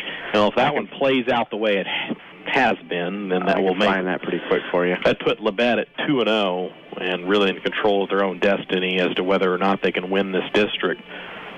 It's just a question of where it comes down to with the other 2 teams being Chanute and Coffeyville with that one, because of course Independence still has 1 game left here this season. That'll be next week on the road. Surprise, surprise, at Chanute in that one to finish off the regular season. Last I saw 21-0, Labette County. You got a few other fun scores? Go for it. I've got 30-0 Cherryville over Riverton. Iola leads Anderson County at halftime, 17-6. I've got one that you're going to like, Kane. An upset alert. It's gone. Columbus, 0. Frontenac, 14. That is surprising. Didn't see that coming. Columbus had that rough game against Galena 2 weeks ago now. It's like they got punched in the mouth by Galena, and they just can't wake up. They were the number 1 team in the state. They had a big win last week. They played, can't remember now who it was, but they beat them pretty good. I do remember seeing the score on that one. But, yeah, sometimes that can happen. Could you imagine a situation where Columbus gets left out of the playoffs, losing? Oh, I mean, yeah. The system, the way it is so messed up that, yeah. They'll be changing that next year. Do you want to mention again? Or go ahead, sorry. So St. Paul that got left out last year, West Elk, one of those. It was like St. Paul, West Elk, Sedan were all 8-1. Yeah, Sedan was at Sedan. Or something like that. One of them got left out at 8-1. Ridiculous. Ridiculous. It's a big reason why some of the changes are happening, although I guess it won't affect those teams specifically because it doesn't affect them, but basically brings 4A into the fray of what 5A and 6A currently do. on that. We'll talk a little bit about that in a sec. Do want to mention before I forget for the 5th time that it is senior night tonight. It's senior night tonight. It's the 3rd and final home game of the regular season for the Bulldogs. Do want to mention those seniors, of course, Aiden Charter, Josh Prawley, Jeb Stafford, Brandon Mayfield, Darius Scott, Leonard Armstrong, and Megan Rodriguez. The seniors, the 7 seniors, at least on the roster that I've got for the Independence Bulldogs for this year. And something that's, again, in sharp contrast to last season when there were 19 seniors. It just kind of shows the difference between the two when you talk about from those teams and a loss of a lot of experience if you were the Bulldogs. Right now, I think we're going to go ahead and send it back to the studio. We'll go ahead and take a 60-second timeout. When we come back, we'll have more of our Newkirk Dennis and Buckles halftime show. You're listening to Bulldog Football right here on Indy 102.9. The name Newkirk Dennis & Buckles is synonymous with hometown insurance, always having your best interests at heart with the ability to design the product to fit your specific needs. Having the right insurance for your family, home, or business is important. Depend on Newkirk Dennis & Buckles. They have been actively serving the community for over 100 years as insurance experts. When you think insurance, think Newkirk Dennis & Buckles, with locations in Independence, Neodesha, Coffeyville, Fredonia, and Caney. We are all faced with tough decisions when choosing a home away from home for our loved ones. Medical Lodges and Grand Villas of Independence offer a wide variety of services ranging from an assisted living community to skilled nursing or long-term care. Whether you're seeking a place to make new friends or recover and go home, Medical Lodges and Grand Villas Independence. Call me, Megan, at Medical Lodges, 331-8789. Or call me, Amber, at Grand Villas, 331-2260. We serve and enhance the lives of others with caring hands. Back here at halftime, our Newkirk Dennis and Buckles halftime show. It's 30-0, Coffeyville with the lead over the Independence Bulldogs here on senior night tonight. Final home regular season game of the year for the Bulldogs. And Brett, we alluded to it a little bit earlier. Things are changing after this season as far as the playoff goes in 4A, and actually a restructuring of 4A and essentially all the other classifications below it. No more Division II. That's going to be eliminated. It'll just be 4A and a wide gulf of teams over 4A as a result. Essentially, teams that are 3A will be dropping to 2A. There are a number of teams that are 2A dropping to 1A. 1A will be back in existence for the first time in a very long time, as it used to be 2A, 1A were just combined.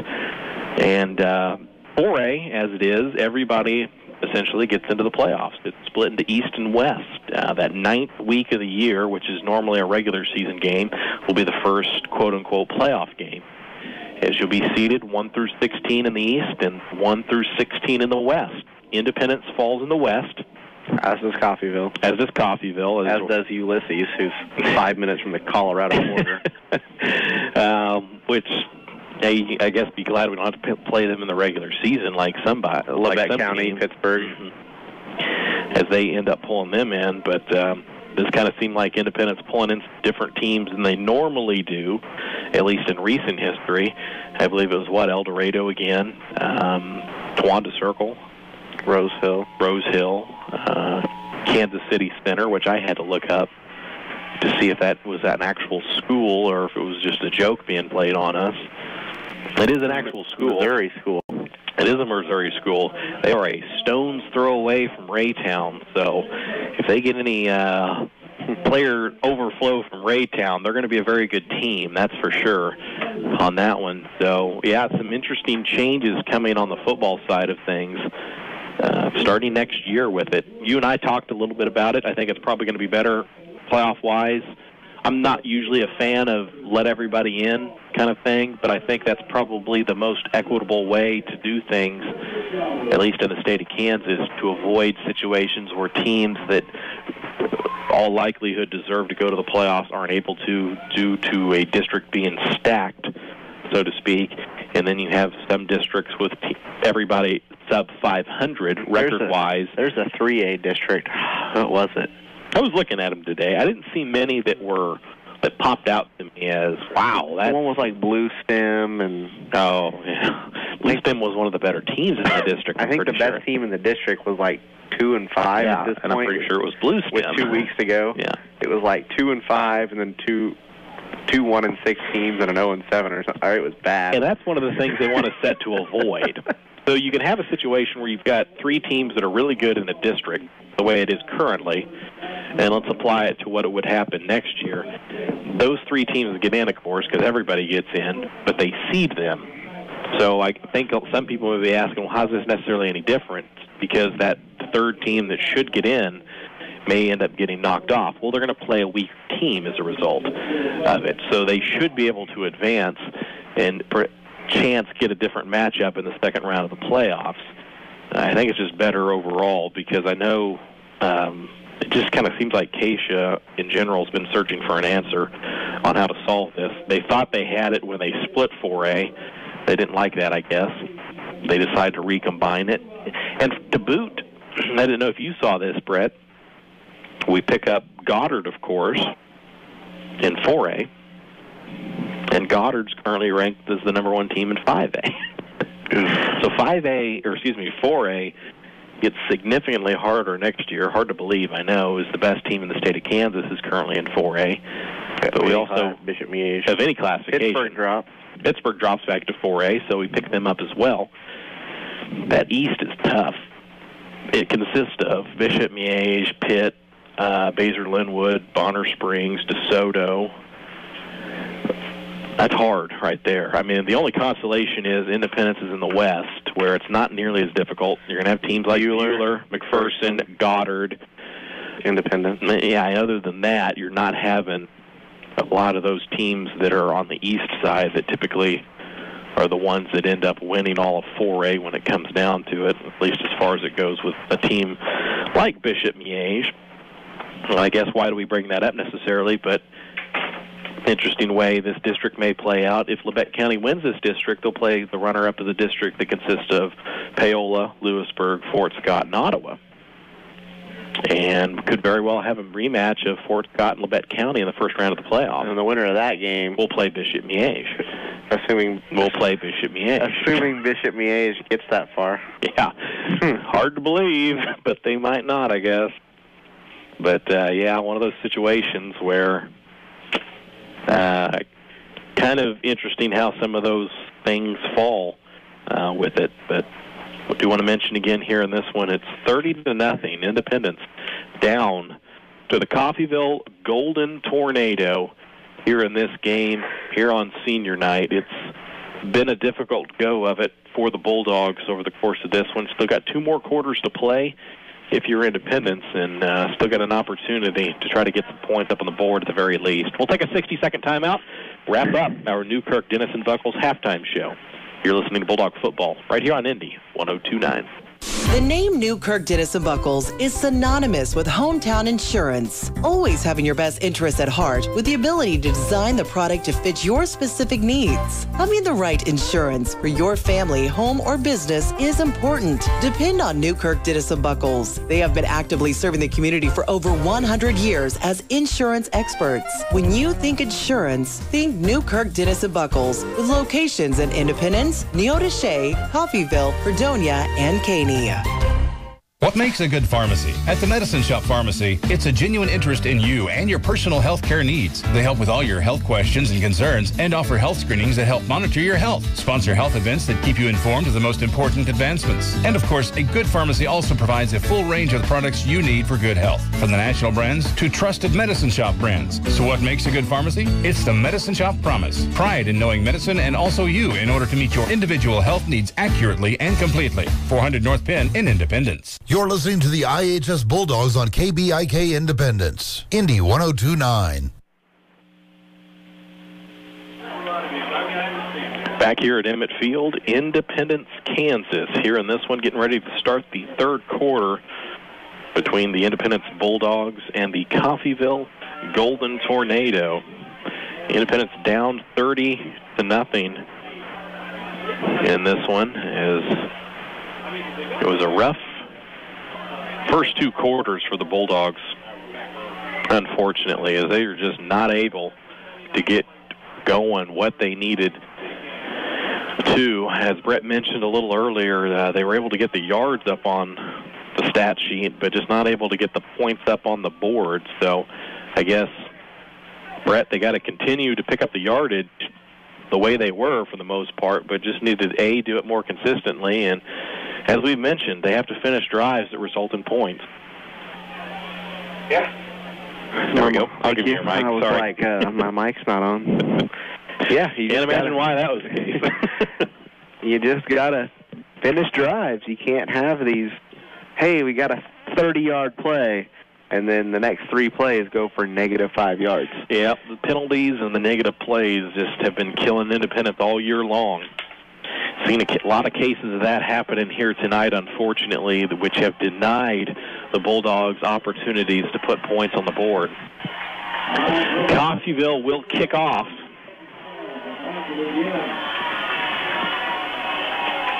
This one gets booted away, wind at their back. It'll be fielded at the 15-yard line by Prawley. Gets a good block around the edge, runs out of real estate, though, tries to cut back inside and gets taken down at around the 28-yard line, and that's where the Independence offense will take over. That kick went at 50 yards in the air. The tee went 4 yards. I didn't see that part, I guess. Pretty impressive how good that kick was, considering how much of the tee the kicker got. Yeah, well, that wind, again, helps a little bit. Seeing that flag in the distance. Guess he obviously hit the tee, got under it. All you got to do is get it up in the air. That's true. Wind will do the rest. We saw that at the El Dorado game quite a bit. Oh, man. Shotgun set for the Bulldogs. Fakes the handoff. Prawley to keep it off right tackle. Steps away from a would-be tackler and able to go down. After a pickup of close to 5 on that carry, it'll bring up 2nd and 5 for the Bulldog offense. Prawley took a shot to the head. He's a little slow getting up. Yeah, not a good sign, as he does get to his feet, but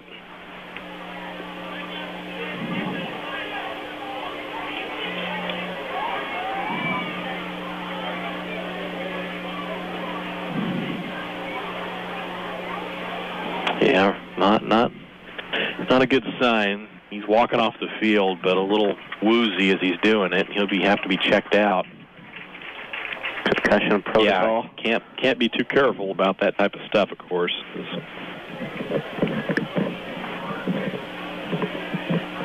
He'll be looked at on the sideline. So 2nd and 5 now for Independence. Collar in at the quarterback spot. Shotgun set. He'll take the snap. Hands it off to Farley off the right-hand side. Gets a good block on the outside edge by Schicky out across the 45 before being pushed out of bounds at the 48-yard line. First down and then some for Independence.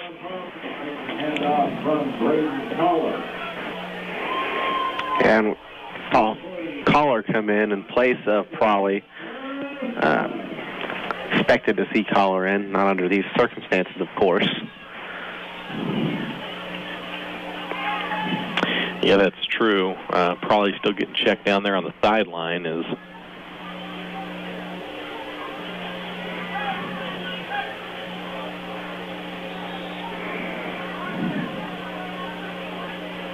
It'll bring up 1st and 10. It's going to be a 3 wide receiver set for Collar. Farley in motion out of the slot back spot. Going to hand it off to McGrath up the middle with it. And he'll get out across the 40, down near the 35-yard line. McGrath still going. Good job by Jaden McGrath keeping those feet churning. And he was able to turn that into a big gainer. I don't know what Coach Bolter said to these guys, but playing a lot better here coming out of the gates in the second half. Yeah, I'm not sure what he yelled at them either, but whatever it was, it seems to be working here in the early going.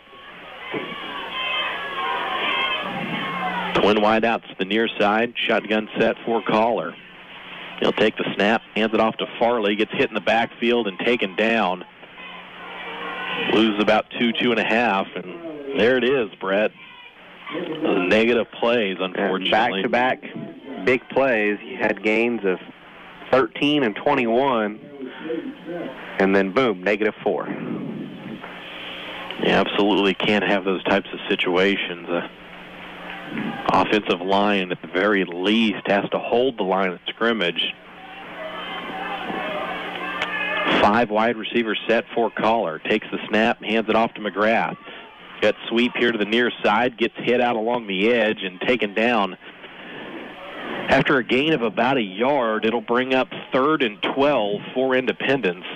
Actually didn't gain anything.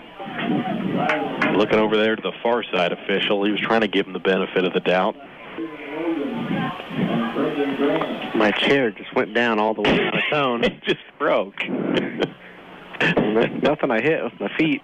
I just started lowering. It's like, okay. I'm sure nobody listening cares about that. It just kind of spooked me a little bit.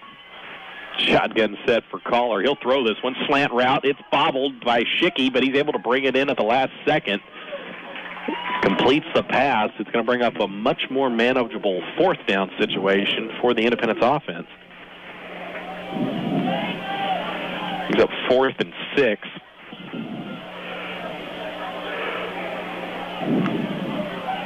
Ball will be spotted at the Coffeyville 27-yard line. 9:15 left in the 3rd quarter. It's 30-0 Coffeyville.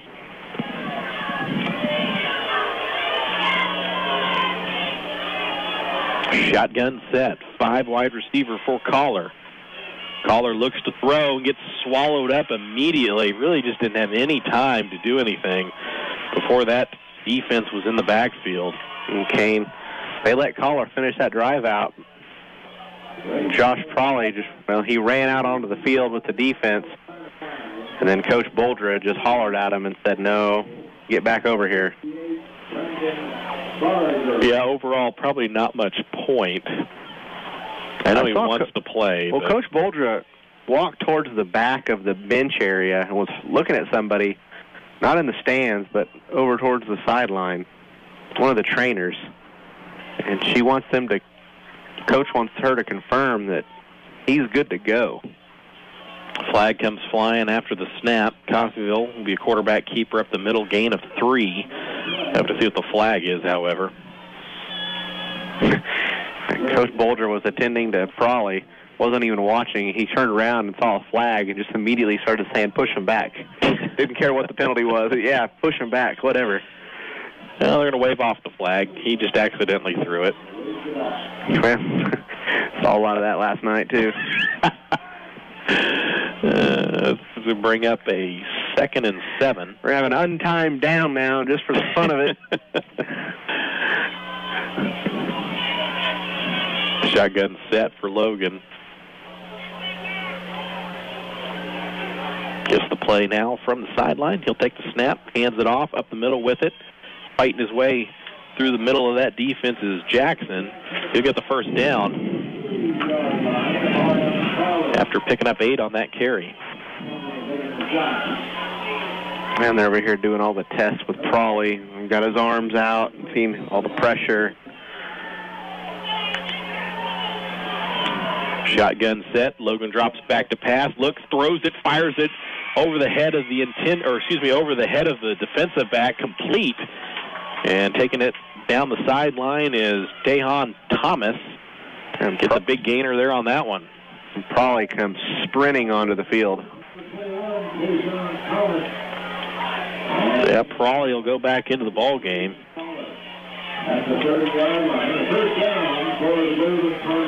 Thomas drops back to pass, rolls out to the left-hand side, throws it, tipped up into the air and complete.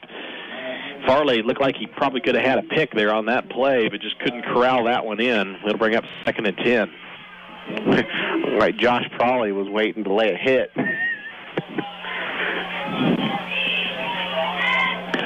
So 2nd and 10 at the Independence 30-yard line now for the Golden Tornado.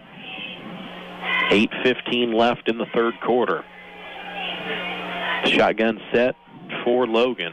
4 wide receivers. Going to hand it off right up the middle with it. Once again is number 16, Jackson. Jackson fights his way for the first down and picks up 14 in the process.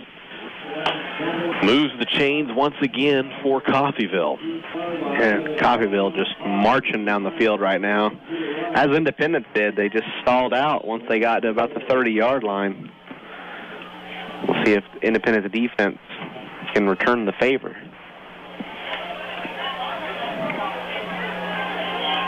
Back in the shotgun for Logan. Now they're going to look to the sideline. Gets the play call, takes the snap, drops back to throw, looks, fires it, gets up, and knocked away, incomplete. Good defensive play there. Look at that over there, number 13, Zadrick Daniels. Able to stay with his man, turned, got his head around, and couldn't really tell if he got a hand on it necessarily, but did enough to break up the play.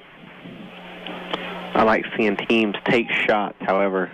I feel like Coach Boldra won't like teams throwing up 30-0. However, rivalry game. Yeah. I mean, kind of trying to make a statement if you're Coffeyville here. Back in the shotgun for Logan. Takes the snap. Quarterback keeper off the left-hand side.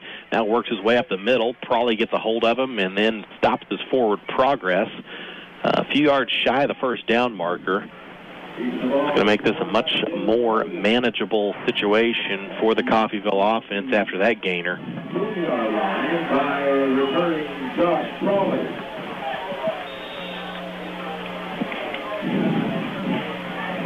So 3rd and 3 for the Golden Tornado. Shotgun set. Going to hand it off. Jackson stepping his way through the defense a little bit, gets out across the first down marker and goes down inside the 5, out to the 4. It'll be 1st and goal for Coffeyville. They're going quick. A little too quick. Flag comes flying out. That'll be a false start. It's going to march him back 5 yards.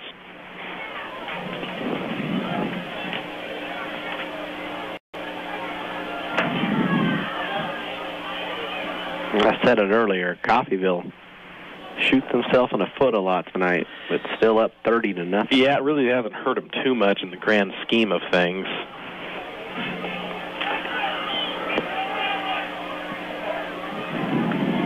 So 1st and goal still. It'll be a quarterback keeper. Logan with it into the end zone. Touchdown as the Independence defense could not react quickly enough to try and stop Jalen Logan. Puts Coffeyville up 36-0 with 6:38 left in the 3rd quarter.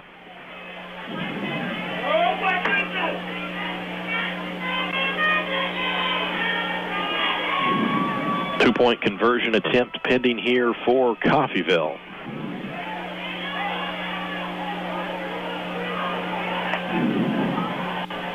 Logan will take a man in motion, takes the snap, runs the option, fakes the pitch, and fights his way into the end zone for the 2. 38-0. Coffeyville. We'll take a 60-second timeout. You're listening to Bulldog Football right here on Indy 102.9. Yep, you're going to look good in this house. Are we ready to make an offer? Well, we really love this house. Yes, we really love this house, but $120,000 is as high as we can go on this house. You're kidding me, right? I see what kind of car you're driving. You got lots of money. You can do better than that. Sheesh. Tired of being hounded? Then visit us at Midwest Real Estate. Your home, our commitment. Online at MidwestKS.com. Should you fix up the old clunker or buy a new car? That's the question. Now, here's the answer. The car shop at Independence can help you keep your car around for a long time. Most cars can safely reach 200,000 miles. The important thing is never skip on maintenance. Regular oil changes, tire rotations, and transmission tune-ups, even when it seems to be running fine. The car shop, 3201 West Main, Independence, 331-3553. Here at Emmett Field, 38-0 the score in this one. Coffeyville with the lead, 6:37 left in the 3rd quarter. Daniels takes the kickoff out across the 25 to 30, gets a good block, the 40, out to the 45, gets tackled from behind, out to the 48-yard line. So Independence going to be rewarded with great field position and an opportunity for that offense to strike first here tonight and get some points on the board. They have to take advantage Yeah, we put that out there a lot, but they really do. It's just been unfortunate. They've had some opportunities, but just have unable to get it done. Back in the shotgun is Prawley. He'll take the snap, hands it off to Farley, fighting his way through arm tackles, that across the 45, down near the 41-yard line. Gets the first down after the pickup of 11. It'll move the chain. All right, Kane, we've seen a gain of 11. Now what? Cannot have a loss of yards or a penalty here on this upcoming play, as they've been prone to do in this game. Shotgun snap again.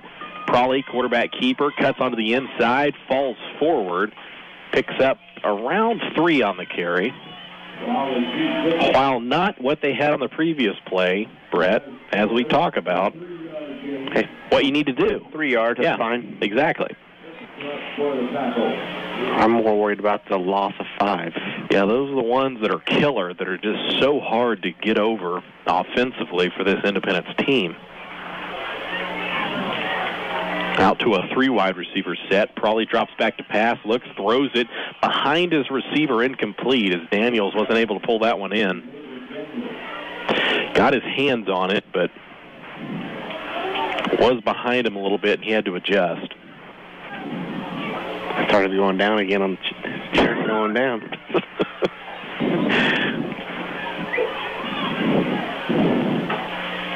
Just slowly getting pulled towards the underworld. Somebody's got a remote somewhere. They're just watching me going low.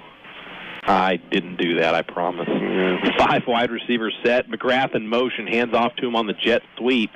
Can't quite get to the line of scrimmage even, but a flag comes flying in, and probably not going to be good news for the Bulldogs, as the hold will go against Independence.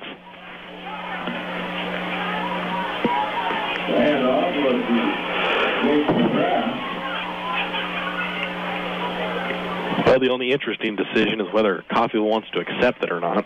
Looks like they will.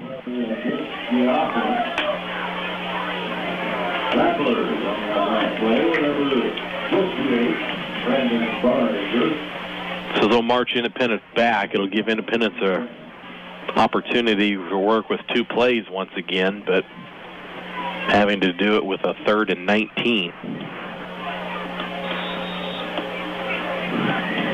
5:22 left in the third quarter. Bulldogs break huddle. Shotgun set. 3 wide receivers, 2 to the near side, 1 to the far side. Prawley takes the snap, drops back to pass. He's got time, looking, fires it. It's thrown, interception, picked off, going back the other way with it, and I don't think anybody's going to be able to catch him into the end zone. Touchdown. That was Tehan Thomas picking that one off, taking it back to the house. It's 44-0 Coffeyville with 4:56 left in the third quarter. Just a dangerous throw over the middle of the field, rolling to his right-hand side. Had Charter and Thomas. Briefly. Yeah, Thomas just read it. Undercut Charter. Took 6 the other way. 2-point conversion attempt pending for Coffeyville. We'll throw it out to the swinging gate and into the end zone for the 2. 46-0. 4:56 left in the third quarter. We'll take a 60-second timeout. You're listening to Bulldog Football right here on Indy 102.9. You're on the go, and we are too. Community National Bank and Trust introduces our app upgrade for mobile banking, now better than ever. From your smartphone or tablet, you can view account balances, see your transaction history, transfer funds, and pay bills. It doesn't get any more convenient than that. Enroll in Community National Bank and Trust online banking and download our updated app today. Banking on the go from Community National Bank and Trust. Member FDIC. When the lights come up on Friday and Saturday nights at high schools and colleges across the region, it's often on a field built by Crossland Construction. Many Crossland employees played on those fields and were educated in the schools that are thriving parts of our communities today. Crossland is a proud supporter of area athletics and urges you to be a part of your local school community. Many of the athletes playing today may help Crossland build across our region in the future. Check out career opportunities at crossland.com. Crossland Construction, build you. Back here at Emmett Field, Independence, Kansas, 46-0. Coffeyville with the lead over Independence. 4:56 left in the third quarter. Golden Tornadoes set to kick this one away. Kick is off, and it'll be fielded at the 16-yard line by Daniels. Works his way back to the left-hand side, away from his blockers, out to the 25, and gets wrestled down at the 26-yard line. Well, that's where Independence will take over. There's been a game with stalled drives and incomplete series for Independence offensively. I'm sure everybody hates hearing it from us, but just haven't been able to finish out drives in a way that results into anything meaningful, more specifically in a way that results in points. Bulldogs have had their opportunities. They've had their ability to move the ball down the field and pick up yardage.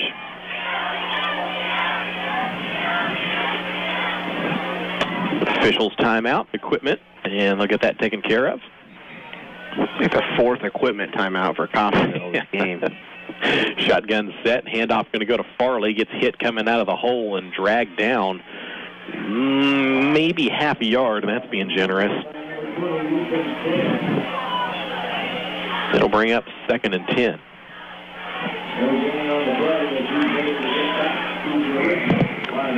It's been a long night for the Independence offense. Just better showing in terms of yardage than last week, that's for sure.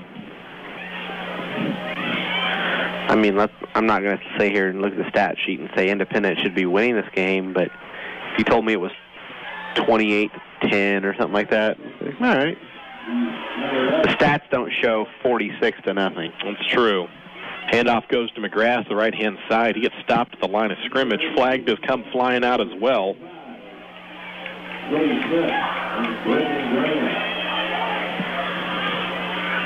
And another unsportsmanlike conduct penalty against Independence.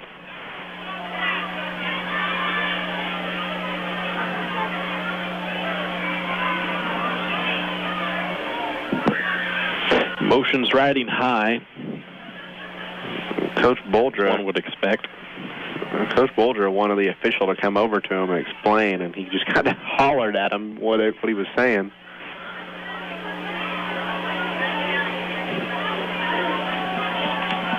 So that'll move the Bulldogs back even further. With 4:02 left in the third quarter.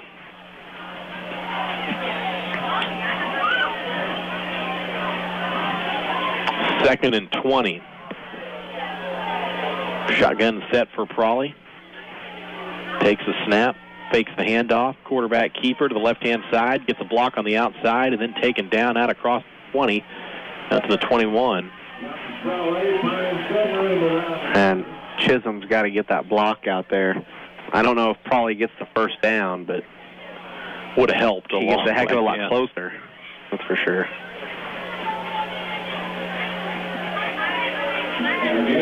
So bring up 4th down, actually. They had the yard marker wrong. They get it set. So it's 4th and 15. It's going to bring up a punting situation for the Bulldogs. Snap a little wide of Farley. Kicks this one away. It's fielded and might be ran back into the end zone for a touchdown.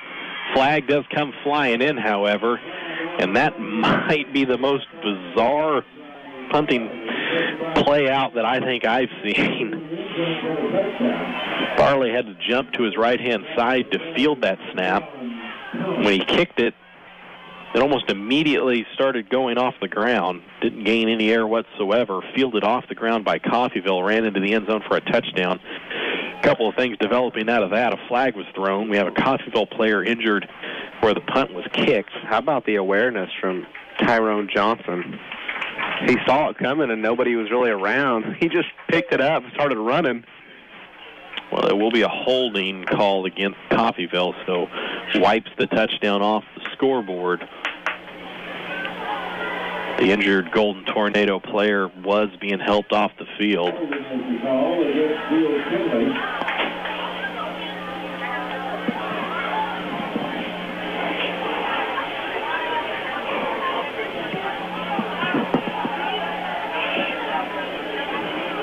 So it'll be 1st and 10 Coffeyville at the Independence 34-yard line.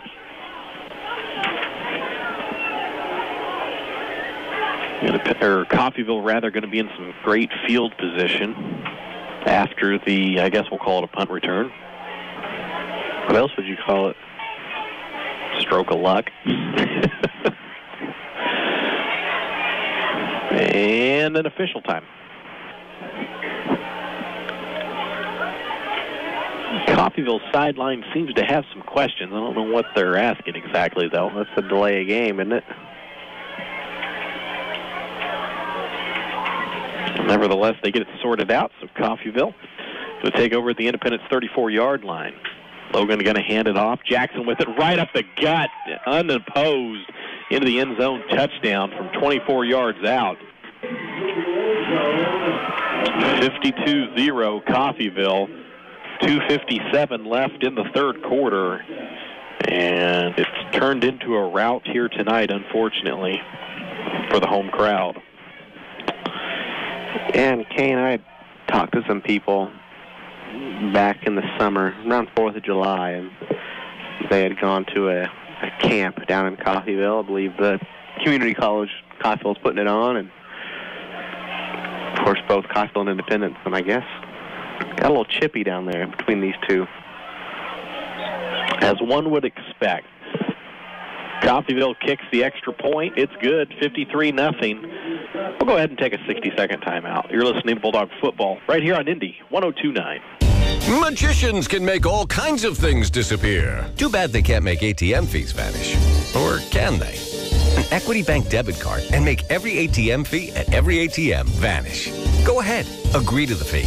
The magic potions inside your Equity Bank debit card prevents the fee from ever appearing in your account. Abracadabra. Get an Equity Bank debit card and perform your own bit of magic on any ATM. A wand and top hat not required. Equity Bank, member FDIC. Who doesn't love being number one? When your team's dominating the standings, or your favorite band rocks the charts at number one, it feels good, right? Kind of like how it feels when you have auto insurance with State Farm. Because making you feel like number one is an honor your local State Farm agent takes seriously. Through the good times and not so good, your State Farm agent's proud to be here to help life go right. State Farm Agent Kirk Wright, 1701 West Main in Independence, or call 620-331-1245. You're listening to the IHS Bulldogs on KBIK Independence, Indy 102.9. Kickoff fielded by Zadrick Daniels. He'll take it out inside the 15-yard line, brings it out to the 25 before getting brought down by the kick coverage team for Coffeyville. That's where the Independence offense will take over, trailing 53-0 here at home to the Coffeyville Golden Tornado. We do have an injured Bulldog down on the field. Can't quite see the number. Don't really want to speculate. We'll go ahead and take a 30-second injury timeout. You're listening to Bulldog Football right here on Indy 102.9. Want to make your home a more comfortable place, but don't think you can afford a top brand heating and cooling system? Well, Carrier has the right solutions for every budget. When you turn to your Carrier expert, they'll show you our full lineup of best-in-class home comfort systems and help you pick the one that best fits into your home budget. Because in this economy, who couldn't use a little more comfort? Lee's Cooling and Heating in Independence. Call 620-331-2310. 118 South 8th Street, Independence. You're listening to the IHS Bulldogs on KBIK Independence, Indy 102.9. Coming out of the injury timeout, that was Zadrick Daniels that was down on the field. He'll be helped off the field, able to walk off pretty much under his own power as he goes to the sideline. So hopefully nothing too serious. Independence with a 1st and 10 at their own 31-yard line. 2:47 left in the third quarter. 53-0. Coffeyville with the lead. Shotgun set for Prawley. Takes the snap, hands it off to Farley off the left-hand side. Gets stuck after about 2 yards before being brought down, and minimal gain, but at least positive yardage there for Independence. It'll bring up 2nd and 8.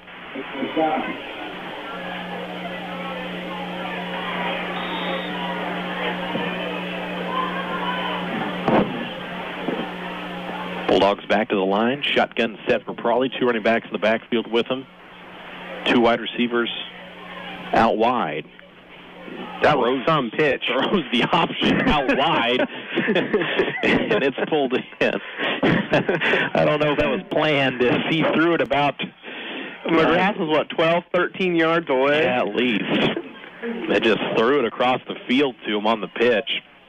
Probably kind of got slung around to the pocket a little bit, trying to get out of it. Result in no gain. Well, I guess a loss of 2, actually, after the previous play, so it'll bring up 3rd and 10. 1:40 left here in the third quarter.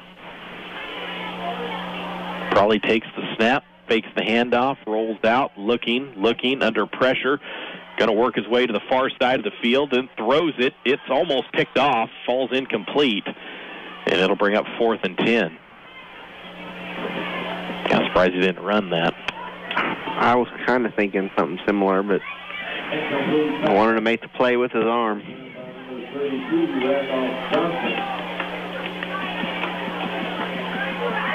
So 4th and 10 with 1:25 left in the third quarter. Brings up a punting situation for the Bulldogs. Almost over the head of Farley. Somehow brings that down. Boots this one away. Not a good kick, as it takes a Coffeyville bounce, and it will be downed after about, a 7-yard punt? I'll give him 8. Okay. Unfortunately, starting to turn into that kind of night for the Bulldogs here this evening, where not able to get much of anything going the way they want to go, unfortunately.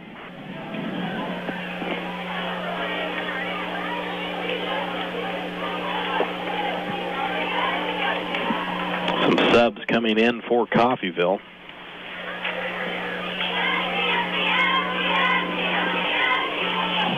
Well, they're going to keep the backfield the same, it looks like.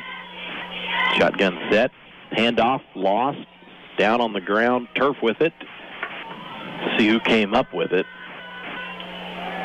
Looks like it's Coffeyville football, so they'll lose a few yards on the fumble. Bring up 2nd and 13.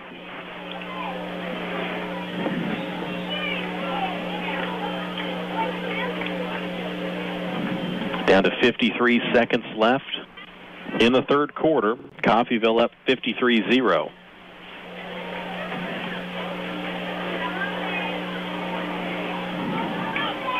A shotgun set for Logan. He'll take the snap, a little low. He'll work his way to the right-hand side. Now gains the edge, cuts the inside, and goes out of bounds. As he couldn't keep his balance, doesn't pick up much of anything on that carry. It'll bring up 3rd down for Coffeyville with 29.6 seconds left in the third quarter. Defense looked better so far this series. Yeah, a couple of low snaps made things a little rough there for Jalen Logan. 4 wide receiver set, takes this one, hands it off right up the middle with it. Up the gut, out across the 20, out to the 15 before getting brought down, and that was Brendan Graham rumbling his way forward. Brings up a 1st and 10. He picks up close to 15 on that carry with 21.2 seconds left in the third quarter. Could be the last play of the quarter if Coffeyville chooses it. There's more than enough difference on the play clock and the game clock.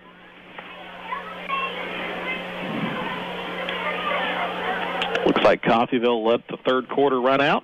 53-0 Coffeyville at the end of 3. We'll take a 60-second timeout. You're listening to Bulldog Football right here on Indy 102.9. We are all faced with tough decisions when choosing a home away from home for our loved ones. Medical Lodges and Grand Villas of Independence offer a wide variety of services ranging from an assisted living community to skilled nursing or long-term care. Whether you're seeking a place to make new friends or recover and go home, Medical Lodges and Grand Villas Independence. Call me, Megan, at Medical Lodges, 331-8789. Or call me, Amber, at Grand Villas, 331-2260. We serve and enhance the lives of others with caring hands. What makes a good pharmacy? At the Medicine Shop Pharmacy, it's a genuine interest in you and your personal health care needs. They help with all your health questions and concerns and offer health screenings that help monitor your health, sponsor health events that keep you informed of the most important advancements. And of course, a good pharmacy also provides a full range of the products you need for good health, from the national brands to trusted Medicine Shop brands. So what makes a good pharmacy? It's the Medicine Shop Promise. Pride in knowing medicine and also you in order to meet your individual health needs accurately and completely. 400 North Penn in Independence. Getting ready to start the fourth quarter. 53-0 the score in this one. Coffeyville with the lead. And the Golden Tornado with the football. For the most part, been all Coffeyville from the outset, although relatively close game for a majority of it. Coffeyville got out to a quick 16-0 lead, but that held there for a little while. And got out to 22-0 before the floodgates really started open. Handoff up the middle with it, out across the 10, inside the 10 to the 8, and going to be close to a first down pickup. Be about half a yard shy or so.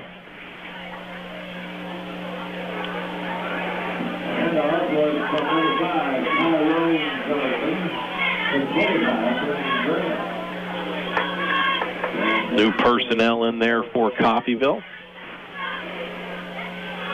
Starting up 2nd and 2. A shotgun set for Johnson. Takes the snap, hands it off, hit, spun around. Going down is Graham. Gets the first down. It'll be enough to move the chains. Kane, in your game of the week, Bishop Miege knocked off DeSoto 31-0. Probably one of their closer games this year. Again, DeSoto is undefeated and the number 2 team in 4A. So, do you imagine being undefeated number 2 and getting blanked 31-0, and you're going to be the district runner-up? Shotgun set. We do have a running clock. Handoff going to go to Graham. Gets tackled in the backfield, losing yardage there on that one. It gets pushed back. Hey, good job by the defensive line by Independence.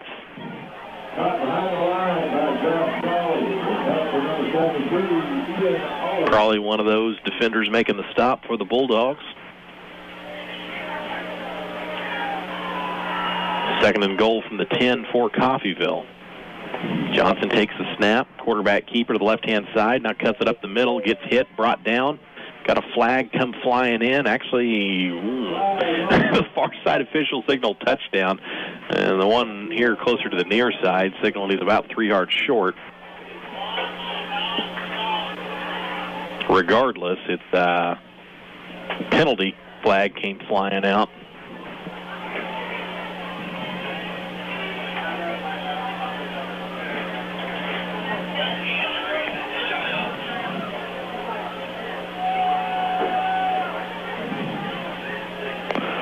So the penalty yardage is going to get it marked off as it was a hold going to go against Coffeyville.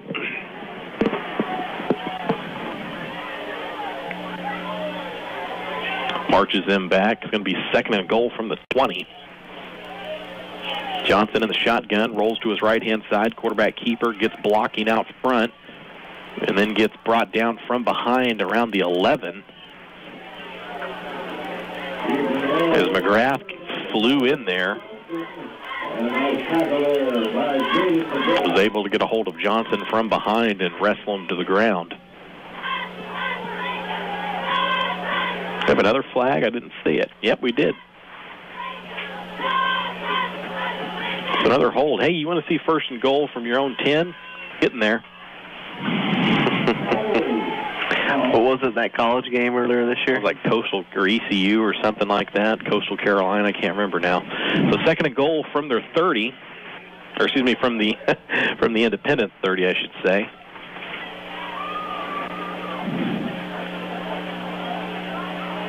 Shotgun set for Coffeyville. They can try this again.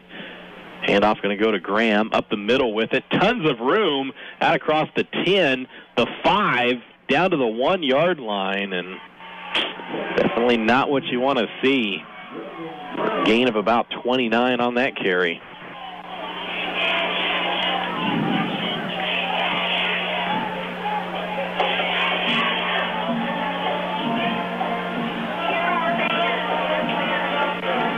Rough break as it brings up, I guess, third and goal now from the, kind of tough to tell from this angle, the 2 maybe. 1.5.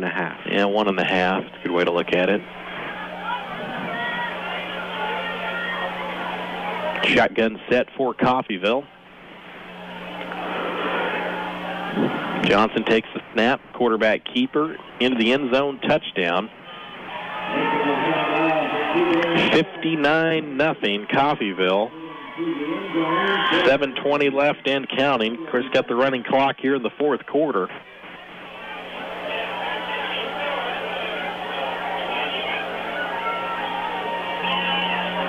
Extra point pending. Is Coffeyville going to kick the PAT?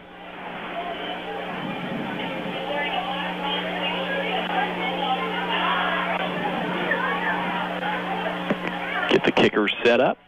Low snap off the ground. Kick is away, however, and good. Didn't seem to bother the kick any. 60-0. Coffeyville with the lead. We'll take a 60-second timeout. You're listening to Bulldog Football right here on Indy 102.9. Yep, you're gonna look good in this house. Are we ready to make an offer? Well, we really love this house. Yes, we really love this house, but 120,000 is as high as we can go on this house. You're kidding me, right? I see what kind of car you're driving. You got lots of money. You can do better than that. Sheesh. Tired of being hounded? Then visit us at Midwest Real Estate. Your home, our commitment. Online at MidwestKS.com. You hear every day about what makes an auto repair shop different than the others. AAA, ASA, ASE? What's all this alphabet soup mean? Well, AAA and ASA memberships include on-site monthly inspections, higher standards, and ongoing technician certifications. You can rest assured that having technicians whom are members of the Automotive Service Excellence, or ASE, your vehicle is being repaired right the first time. Call the Car Shop for those great mechanics you've been looking for. 331-3553, The Car Shop in Independence.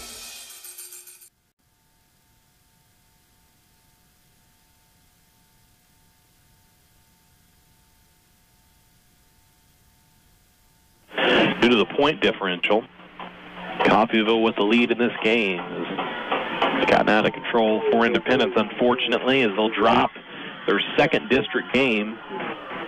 Kickoff going to go out of bounds. That'll bring out the penalty flag. By dropping this one, that's going to eliminate Independence from contention to either be the district champ or the district runner-up. They'll head into their final regular season game of the year next week on the road at Chanute. I guess more than anything, the only role they can play in that one is the role of spoiler, which, hey, is still fun. Yeah. Got to embrace that role if that's the route you're going to go, though. Because it will be Coffeyville and Chanute battling it out for that runner-up position, assuming Labette County wins tonight against the Blue Comet. Shotgun set. Caller going to hand it off. Off the right-hand side with it is, if I catch the number, number 25, Zach Moses for Independence. Picks up about a yard on that carry.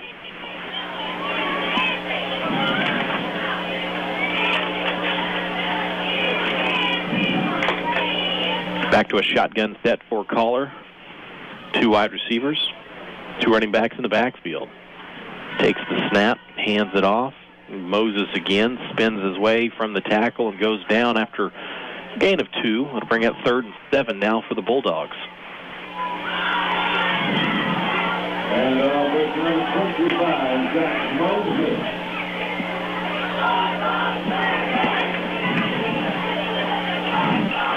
Hear any more scores on that Lebec game? Nope.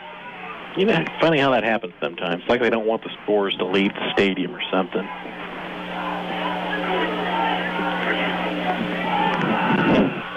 It is. You've never run into that? Yeah. Handoff this time working to the left-hand side, out to across the 45 to the 50. And that was Marshall Day on the carry there. He picks up the first down for the Bulldogs as we hit the 3-minute mark of the 4th quarter.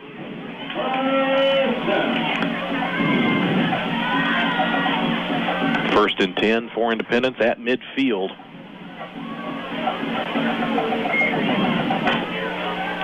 A final from Altamont, Lebec County, 36, Chanute 0. 38. Day gets the handoff again, out across the 45, now out to the 43. Strong run off the right-hand side for Marshall Day. What was the score of that one again? 36, you said? 36-0. Another shutout pitched for Lebec County this year.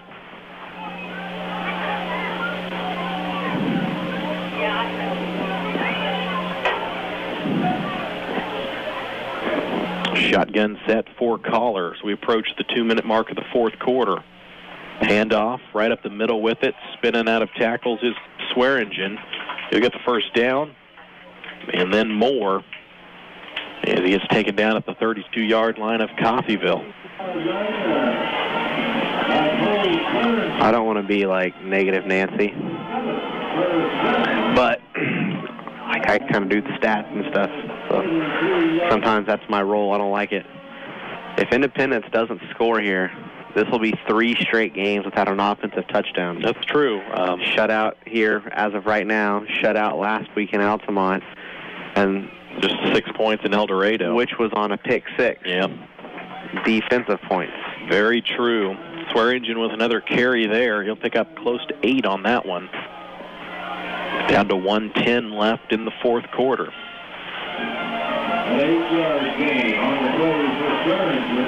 2nd and 2 for the Bulldogs. Caller, quarterback spot. 2 running backs in the backfield. Takes the snap. Pitches it around. Working the left-hand side and getting hit. Throwing his body weight into that one, though, was Austin Birdie. Gets enough for the first down. It'll move the chains. But that clock's still moving as well. Down to 40 seconds left in the 4th.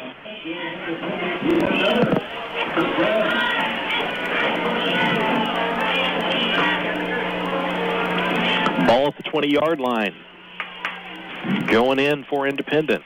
Shotgun set. Caller with it. Takes the snap.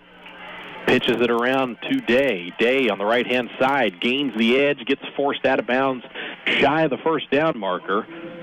With 12 seconds left in the 4th quarter. Independence looks content letting this one just tick away. As that'll do her. 60-0, the final. Independence with the loss here tonight against the Coffeyville Golden Tornado. We'll send it back to the studio for 3 minutes. You're listening to Bulldog Football right here on Indy 102.9. No matter which team you're rooting for, we've got you covered. Community National Bank and Trust offers your favorite school mascot on our debit cards. And what's even better, for every card issued, we'll donate $3 directly to your school. It's just another way Community National Bank and Trust supports our community. Come get your mascot card at any of our 29 locations today. Community National Bank and Trust, member FDIC. We are all all faced with tough decisions when choosing a home away from home for our loved ones. Medical Lodges and Grand Villas of Independence offer a wide variety of services ranging from an assisted living community to skilled nursing or long-term care. Whether you're seeking a place to make new friends or recover and go home, Medical Lodges and Grand Villas Independence. Call me, Megan, at Medical Lodges, 331-8789. Or call me, Amber, at Grand Villas, 331-2260. We serve and enhance the lives of others with caring hands.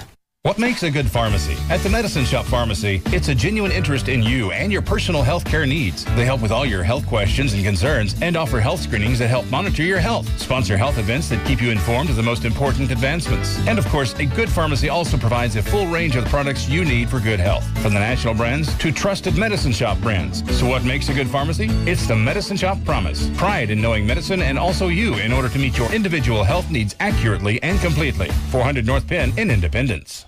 When the lights come up on Friday and Saturday nights at high schools and colleges across the region, it's often on a field built by Crossland Construction. Many Crossland employees played on those fields and were educated in the schools that are thriving parts of our communities today. Crossland is a proud supporter of area athletics and urges you to be a part of your local school community. Many of the athletes playing today may help Crossland build across our region in the future. Check out career opportunities at crossland.com. Crossland Construction, build you.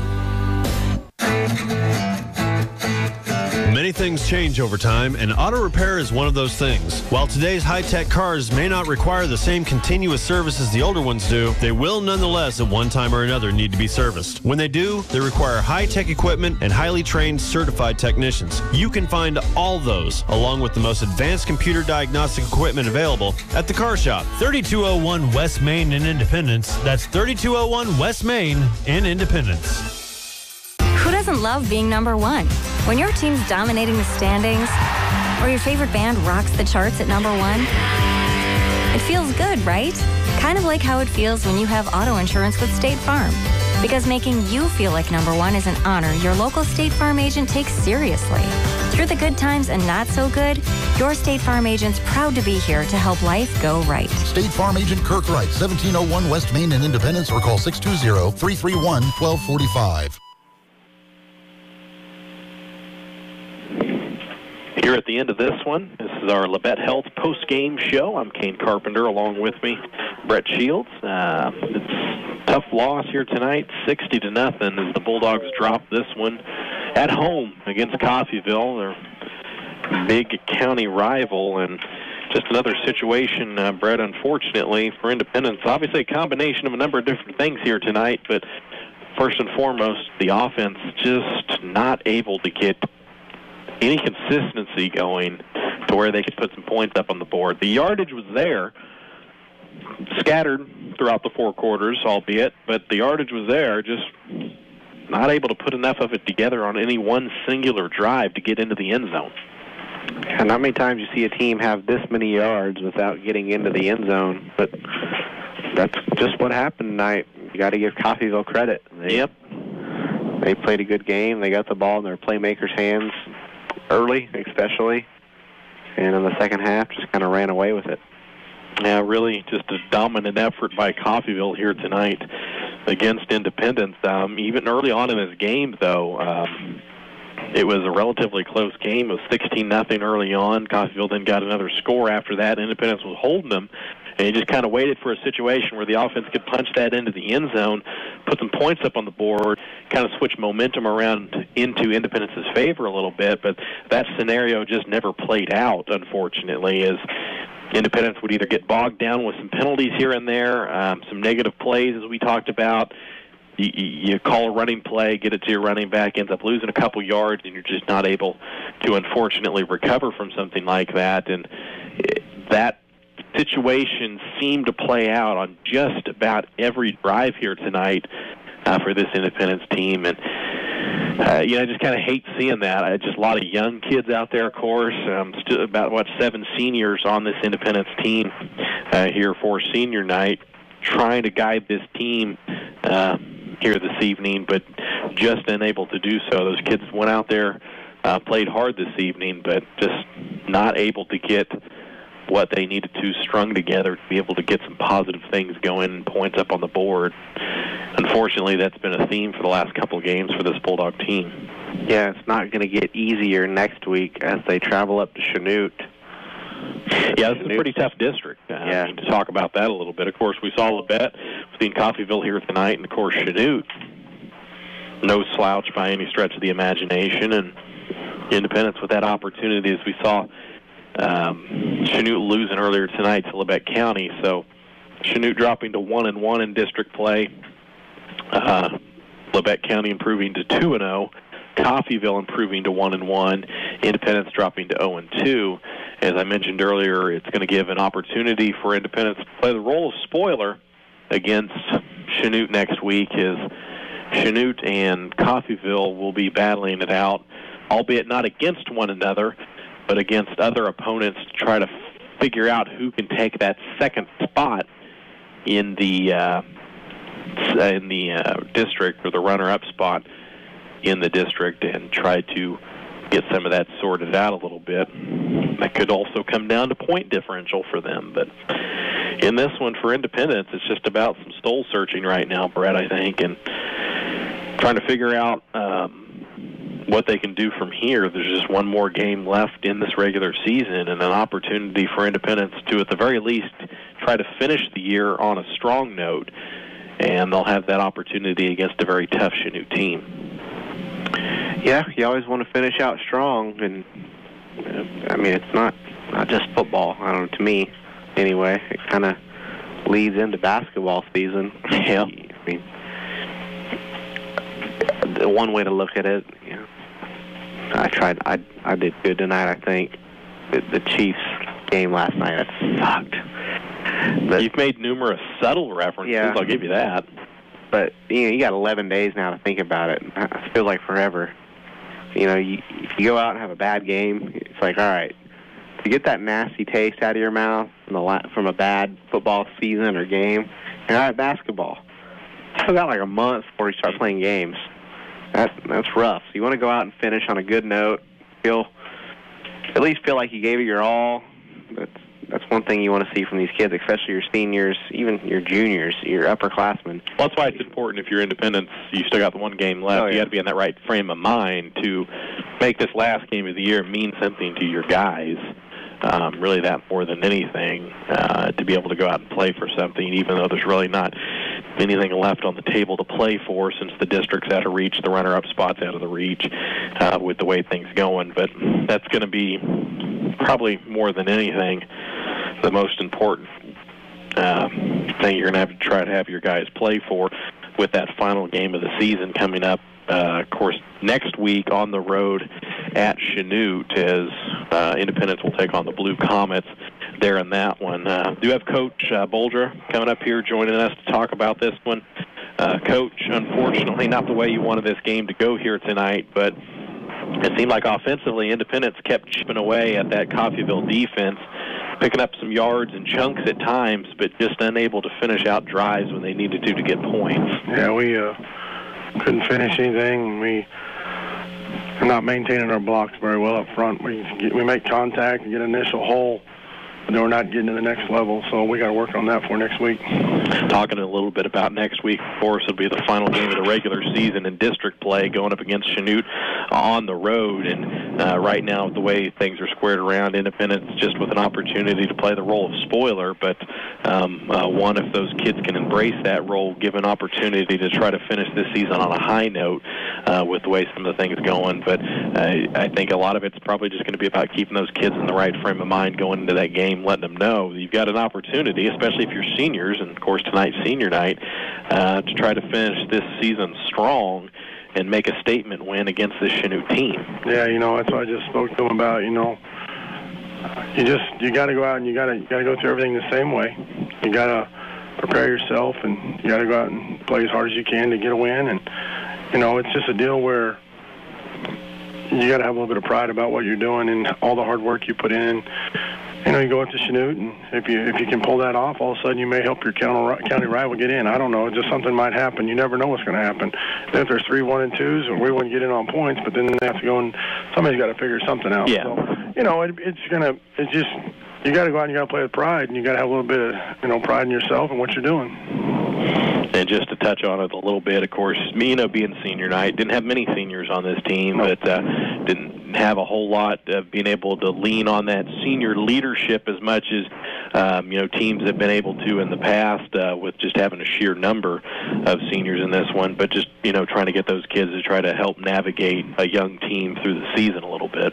Yeah, we had very good leadership in our seniors. 14 probably did a good job all year being a leader, and we moved him around last week and moved him back to quarterback this week, and we'll see what we're going to do with him next week. He's a great kid. He'll pretty much do anything we ask him to do, and he just wants to win. And he's not going to play college football. He wants to be a baseball player, and that's fine. But, he's a great kid. He's given us 4 years and busted his tail every day.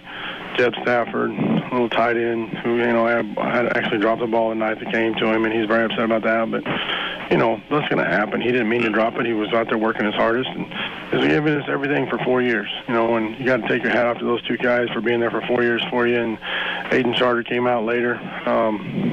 They played soccer 1 year and then played football after that, and I'm very proud of him. He does a good job. Played hurt this evening. Had a hit pointer in the first quarter and still didn't play the second quarter, and asked if he could play in the second half. We said, sure thing, get out there and let's go. And, you gotta take your hat off to those three gentlemen who have given us a couple years. Megan has given us 2 years, and she does a good job. But I don't mean to be sexist or mean or anything, but she's a female playing a male sport, and she's physically not strong enough to do it what we need her to do, and didn't ever want her to get her hurt, and that's one reason we didn't put her in. And that's that, and we move on from there. But she comes and she works just like everybody else. She has just no special privileges, and anybody knows me, I've coached girls before, and I'm very hard on them, and she doesn't get anything special. And then we got then Leonard Armstrong, who came out for the first year as a senior this year and did a very good job, and he's on all our special teams. And you got good speed. He runs track for me in the springtime and does a very good job. So we just go from there. So you say goodbye to those 5 next week, and it was hard to say goodbye to them this evening. And we just take our hats off to them, and we try to give them better effort next time. Coach, we thank you for taking the time with us, and we look forward to the game next week at Chanute. Hey, everybody drive carefully. I would like to give a shout out to the cross country team tomorrow. Good luck to them, and the volleyball team. Good luck to them, and just take care, and everybody, God bless. Thank you very much, Coach. We do appreciate that very much. Again, loss here tonight against Coffeyville by a score of 60-0. We'll take a 30-second timeout for our Labette Health postgame show. When we come back, we'll have the final bit of it, and we'll wrap things up. You're listening to Bulldog Football right here on Indy 102.9. When you have an emergency, you need a comprehensive healthcare facility that puts your mind at ease every step of the way. The emergency department at Labette Health Independence Healthcare Center offers patients fast access to vital healthcare services. Our quick response heart attack and stroke protocols ensure diagnostics begin rapidly. A state-of-the-art facility for state-of-the-art care. Labette Health Independence Healthcare Center, where we center around you. You're listening to the IHS Bulldogs on KBIK Independence, Indy 102.9. Back here at Emmett Field, this is our Labette Health postgame show. Once again, 60-0. Coffeyville with the win here tonight. Second game of district play, eliminating Independence from playoff contention. They still got one more game left next week at Chanute, on the road in that one next Friday night. Do you want to mention that, of course? Brett, not what Independence wanted to have happen here this evening, but if you're in a situation where you got to talk to these kids and try to get them up for the next week's game, I think you got to tell them there's still something left to play for. Still a lot of importance in being able to try to end your season strong, end it on a good note, because you don't want to end it the way the last couple of games have gone. Yeah. Just going to go out. You said it all, really. I don't really know what to say to that. You said it all, man. But it's a tough thing to say. I mean, as a coach, you never want to have to give that speech. But if you can get the players to buy into that, that's going to be the most important thing. And, and it's nothing against these players in particular, but it's tough, I think, a lot of times to get high school kids to buy into that. Well, anybody, really, to buy into that mentality, because nobody wants to lose. I felt like in the movie Forrest Gump when they pull his mic. Oh, yeah, wait back, for me. And he's like, you said it all, man. Yeah, you can't say anything more. Can't say anything more than that.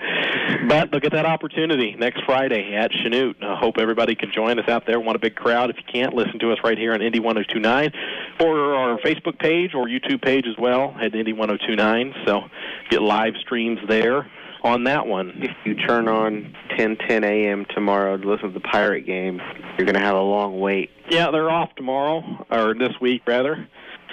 They'll be back next Saturday to host Hutch. Maybe. It might be Sunday. On that one, yeah, who knows on that. So, yep, they'll have the rare bye week as Pirates drop back a little in the rankings, although doesn't mean too much when it comes down to it. It's like winning a game and falling in the rankings. It's the nature of things sometimes with it, but I do want to thank, of course, our board op, Travis. Appreciate it very much for doing everything you do to keeping things running smoothly on our end, as you do every week. Always doing a fantastic job. Do want to thank all of our sponsors, of course. Without them, none of this would be possible. We hope that you thank them as well. Once again, next Friday on the road at Chanute, final game of the year for Independence football. We hope you'll join us. We've had a good one over the course of this season, and we hope to keep things going a little bit, and be sad to see a lot of these kids go. But, again, hopefully going to get an opportunity to see a great performance from this Independence team that we've seen some flashes of